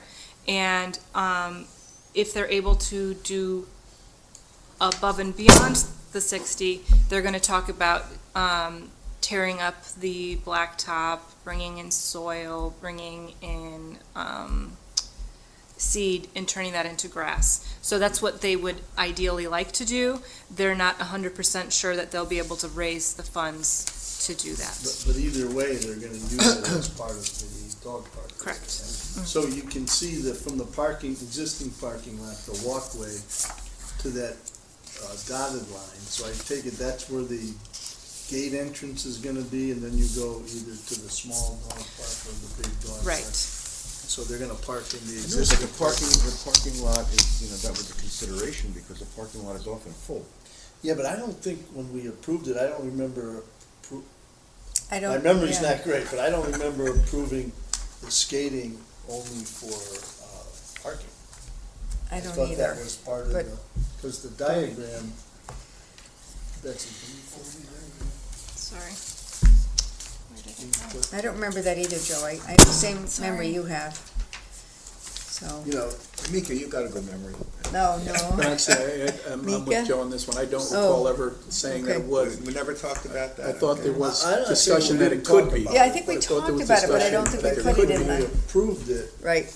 particularly if that map accurately reflects what we decided on, that, yeah, I don't know, but the minutes would say that, would show I think so. us what we approved. Parking's gonna be tight there. So, any other discussion on this? I will call the question that we approve. Oh, I'm sorry. Seconded that. Joe did. Joe Crisco, okay. June. Okay, so we'll vote on the motion.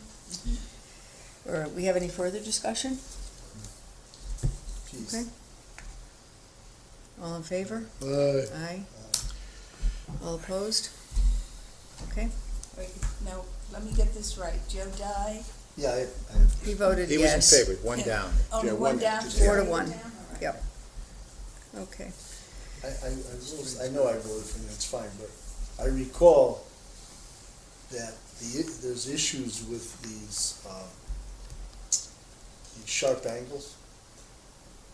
So hopefully they're aware of that and they're gonna do something to prevent those sharp angles, because if you research it, Yeah, those angles are where dogs can, they beat up other dogs. Beat up other Right. dogs. They trap other dogs. they in those- trap in other those- dogs and then they get. so That's this, true. are you just, Because I remember already we voted, talked but- about that. They've gotta smooth those This- angles out. No, You mean I'm talking the about acute this angle, one in the the corner. big angle in the yeah. corner. Yeah, Oh, Two okay. acute angles. Two coming. acute Okay. angles. yes. okay, gotcha. One acute angle and. Yeah, Maybe we can pass baseball- that along to them, Betsy. At least one is Yeah, very acute. up here, yeah, way okay, up top. okay, we'll pass that along to them, thank Yeah. you, I think they're aware of it, but yeah. Yeah. Okay, thank you. So for the event applications, I believe you all have one in your packet, and there are several others that were at your place. With the exception of Red Litter Day, these are all events that have come before the board for several years in the past, and there's really no change to the events.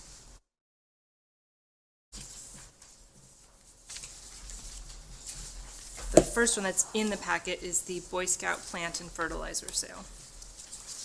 I'll test my memory. So you're asking for 11 signs downtown, is that normal? That sounds like more than normal. That's what they've done in the past, and Okay. so they sent me a separate email outline, which is in the addendum to your packet that was at your place, with specific sizes and locations of the signs, and it's what they've done in the past. So what they'll do is the first 3 signs that are 24 by 24, those signs, the size of those signs are within the town's regulation, so they'll be filling out the A-frame sign application that's on the town's website and goes to the land use office downstairs. The signs, the other 8 signs that are 32 by 48, those, since they're outside of the town sign regulations, those would need to be approved by the board.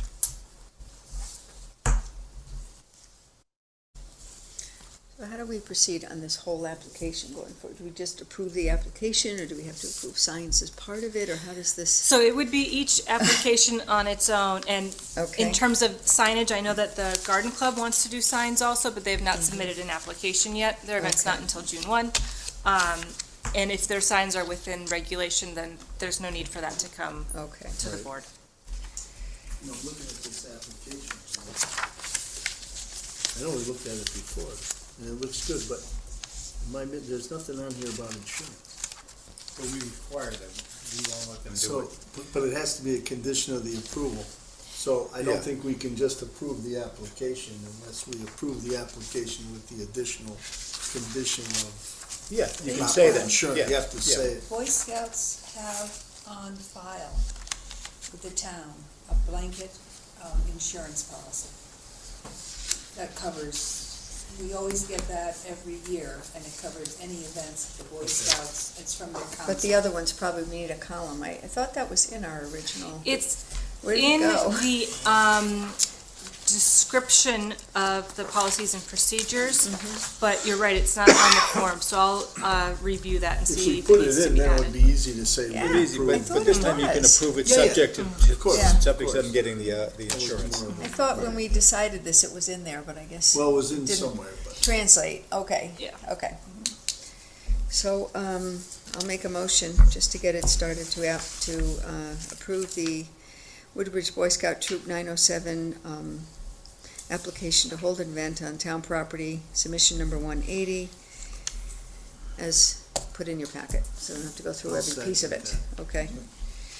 Any discussion on this one? No, other than if the The motion insurance. includes that they have the insurance Yeah. that's Well, required. they do. Yeah, but I got Insurance you. You can say it anyway. You say it Right, okay. anyway, even Yeah. the fact that they Yes. do, yeah. Okay, it's well, a for this one they requirement. do, but you're right, okay, good. They could not pay it. and I'll it accept that cancels friendly too, so amendment, there's- thank you. Is there anything about a fee in here? I don't see it. It's not on the actual form, but the, I'm gonna say the procedures that you all approved are attached to the form, and people need, before they can submit this to me, people need to check off that they've read through that. And so in certain instances, there's a fee, and in all of these cases, there is not a fee. Okay, Now, for the Wait, sign, oh, we sorry. gotta go ahead. vote on, we gotta vote on this one. Yeah. Okay, all in favor? Aye. Okay, thank you. So Okay, you Betsy, really thank have you. 180 submissions? No, I think it was form number 180 or something like It's a that. good place to start. Makes it look like. You bet. So the signs for the Boy Scouts Yeah, also that need was to the be. second part, right? Oh, the 11 signs? But isn't that part of the application? It is, So these which are- we these just are voted for, there's specifically 11 because- signs in here. Right, but Okay. these are specific, okay. But these are over the size that are, Right, so under normal circumstances, if they were not over the size, that's a separate form that they fill out that goes downstairs, So and they're you don't asking need to us see it. for a size waiver. Correct. Troopers use the following locations, 24 by 24 signs, there's 3 of those, it looks like, and then the 32 by 48, 1, 2, 3, 4, 5, 6, 7, 8. Therefore, 32 by 48 signs will need Board of Selectmen approval. And Okay. they put those up in the same place year after year. So we're not approving anything. I don't know. Those are the sandwich board signs, aren't they, those bigger ones? Or no? Yes. Yes, and the paper signs are the 2x2, okay. Okay.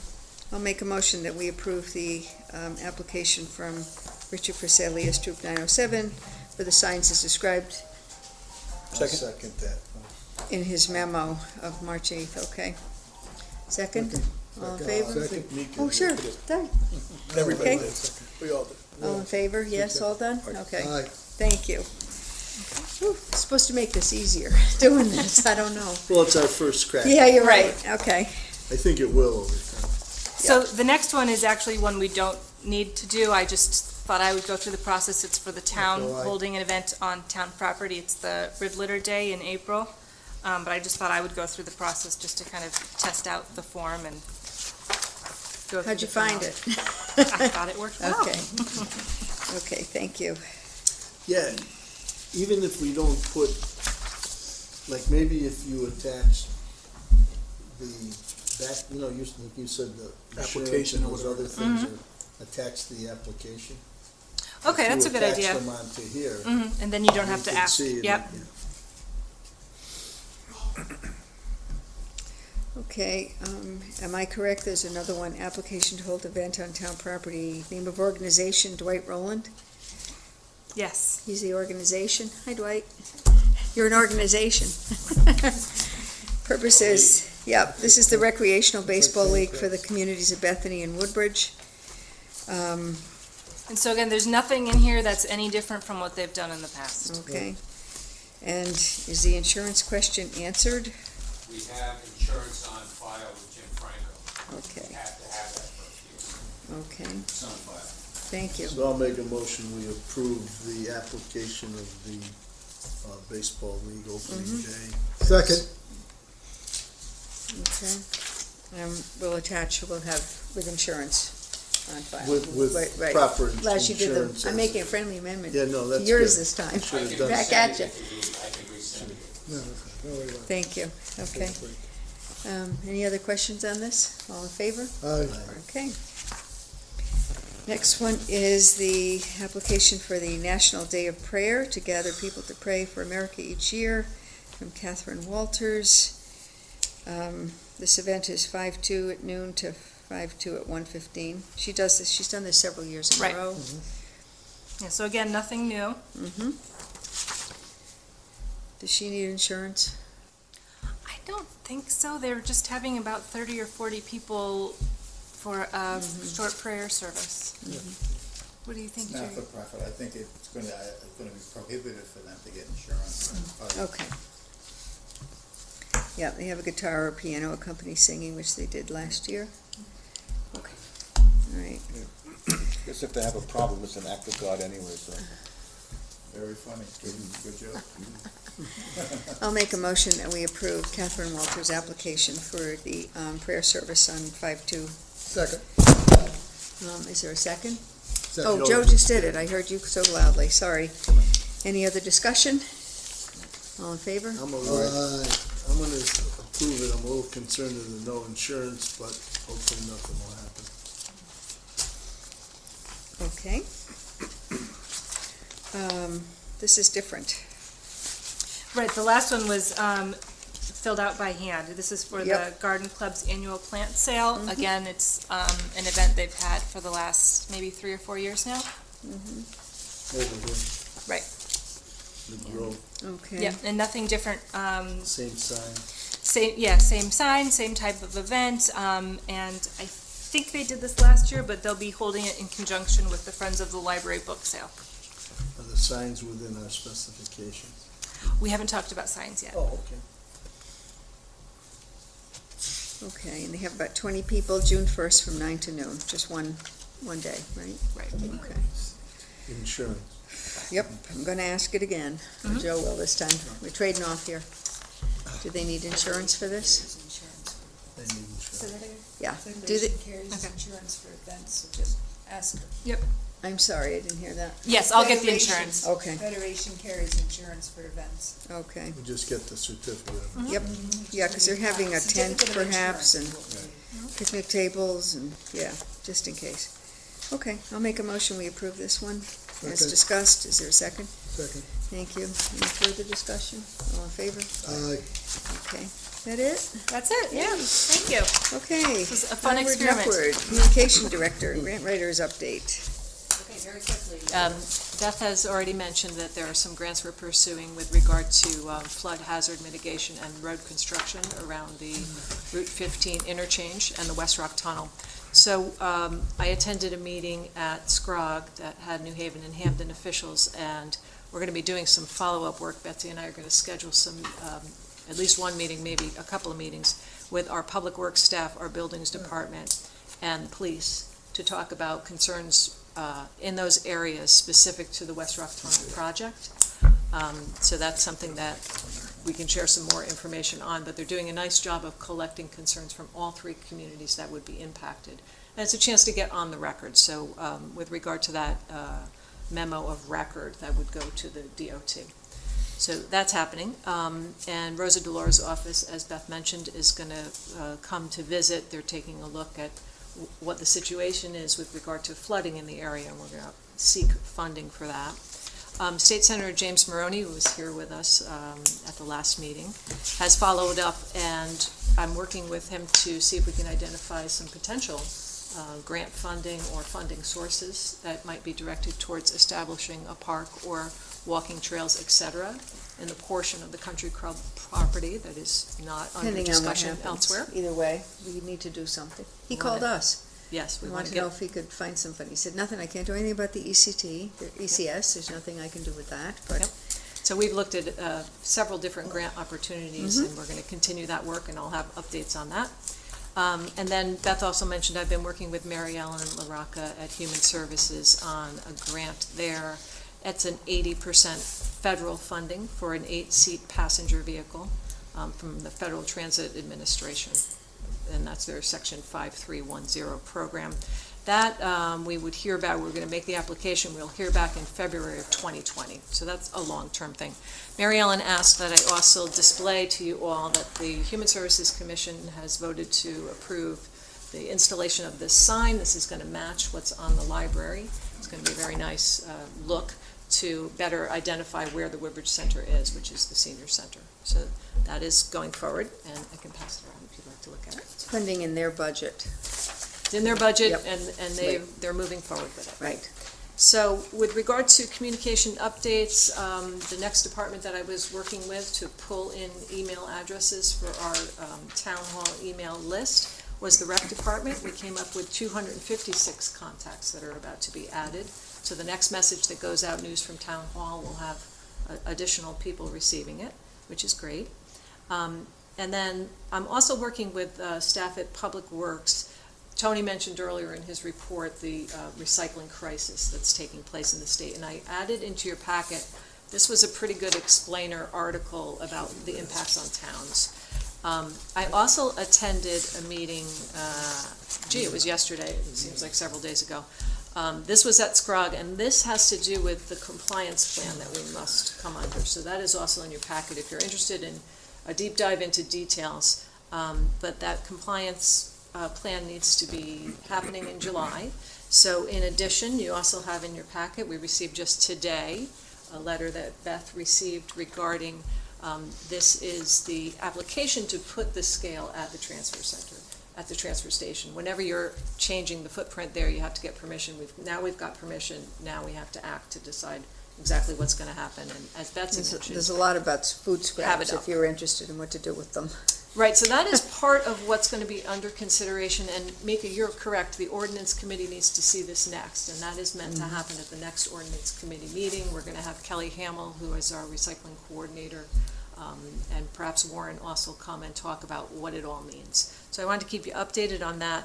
The reason why I'm focusing on it is there is an extensive public outreach campaign that is going to be necessary. It's part of the compliance plan to make sure you've informed the public. What am I recycling? Where do I bring it? What do I need to do? Et cetera. Our goal is to reduce the amount of solid waste that is leaving and increase the recycling. So that's a lot of public information. So I'm going to be working on that very closely with them, and I'll keep you informed. And then lastly, we're going to be kicking off these public information chunks that we're going to start sending out into the community, the messaging around that at the Red Litter event. Betsy mentioned this is the community council is really revving this one up this year. Last year it was a simple event. This year it's a little bit bigger, and this is just a save the date that's also in your packet. So we'd love to see you there. It is April 28th from 11 to 1 on the town green. And Betsy had done the application, so we can use the town green, so that's wonderful. Sheila, is there any program done at the school, Beecher Road School, as relates to recycling and things of that? Yes, so we're working closely with Beecher. They actually, the Woodbridge Board of Education created an ad hoc sustainability committee there. Now our sustainability committee is just going by the moniker Sustainability Committee. We've dropped the ad hoc from the one at the town. There's a lot of confusion about which committee's doing what, but we're working closely together. John Gorham is a member of both committees. And what about the senior center renovation? We grant money for that. Yes, so as Beth mentioned, we're sort of in a holding pattern because of the steep grant situation. So I'm working with Mary Ellen now on the transportation piece, and then I think we're going to be turning our attention more. I know Mary Ellen is very eager to look for any and all grant possibilities for this. It's a big ticket project. There's some thinking that the entire building, obviously the police have been talking about doing renovations of the entire building, so it's a much larger project. At one of the SCROG meetings, there was some discussion about solar and whether you can put solar on big roofs as you're doing projects to, repair the roof, et cetera. So there are some opportunities. I'm going to keep looking. I mean, try to get them. You talk about sustainability, but I mean, if you don't sustain these seniors, Yes. yeah, then their houses come on the market, and it has a direct impact, on the tax base of the town. Yeah, it's important. It's very important. Mm-hmm. Yeah. So we're going to keep working on it. We can talk about parks and beautification and all this stuff, but this is important. Okay. That's it for my report. Thank you. Okay, item 13 is, you have in your packet the monthly February 2019 Town Clerk's Report, as well as the year-to-date July 1, 18 to February 28th, 2019 Town Clerk's Report. Thank you. I'll second that. Any discussion? All in favor? Aye, thank you. Okay, item 14 is minutes. First set of minutes is the Board of Selectmen regular meeting of February 13th, 2019. I'll entertain, thank you, Move to approve those minutes. thank you. Is there a second? Good. Okey doke. Any additions, corrections, changes, edits? All in favor? Aye. Thank you. And the next set of minutes is the budget recommendations to the Board of Finance, our meeting that we had. It was a regular meeting because it was scheduled February 19th, 2019. I'll motion that we approve them as written. Is there a second? Second. Any discussion? Yeah, they spelled my name wrong. Oh. Where 'tis it? On page 3, I am Lorbo. Anita, Don't be so sensitive. I'm not sensitive, but, Only kidding. she said I your want to prove that I Jersey looked at them retired. at least. Oh, that's really nice, okay. No, Well, his name was spelled right, I really. Only 3 letters, how can you mess that up? Well, you could. D-A-Y. D-Y-E. D-Y-E, yeah. Okay, so with that friendly correction, I'll make we did it already. Motion approved. So all in favor? Aye. Thank you. And then just lastly, we recently received Aldona Noto's resignation from the Library Commission, so we will look to have perhaps a nomination for next month. I think they're so. And we accept her, she's a lovely lady, we accept her resignation with regret. She's been a good asset to that commission. Yep. And I think that's it, I'll make a motion, we adjourn. Second. All in favor? Thank Aye. you.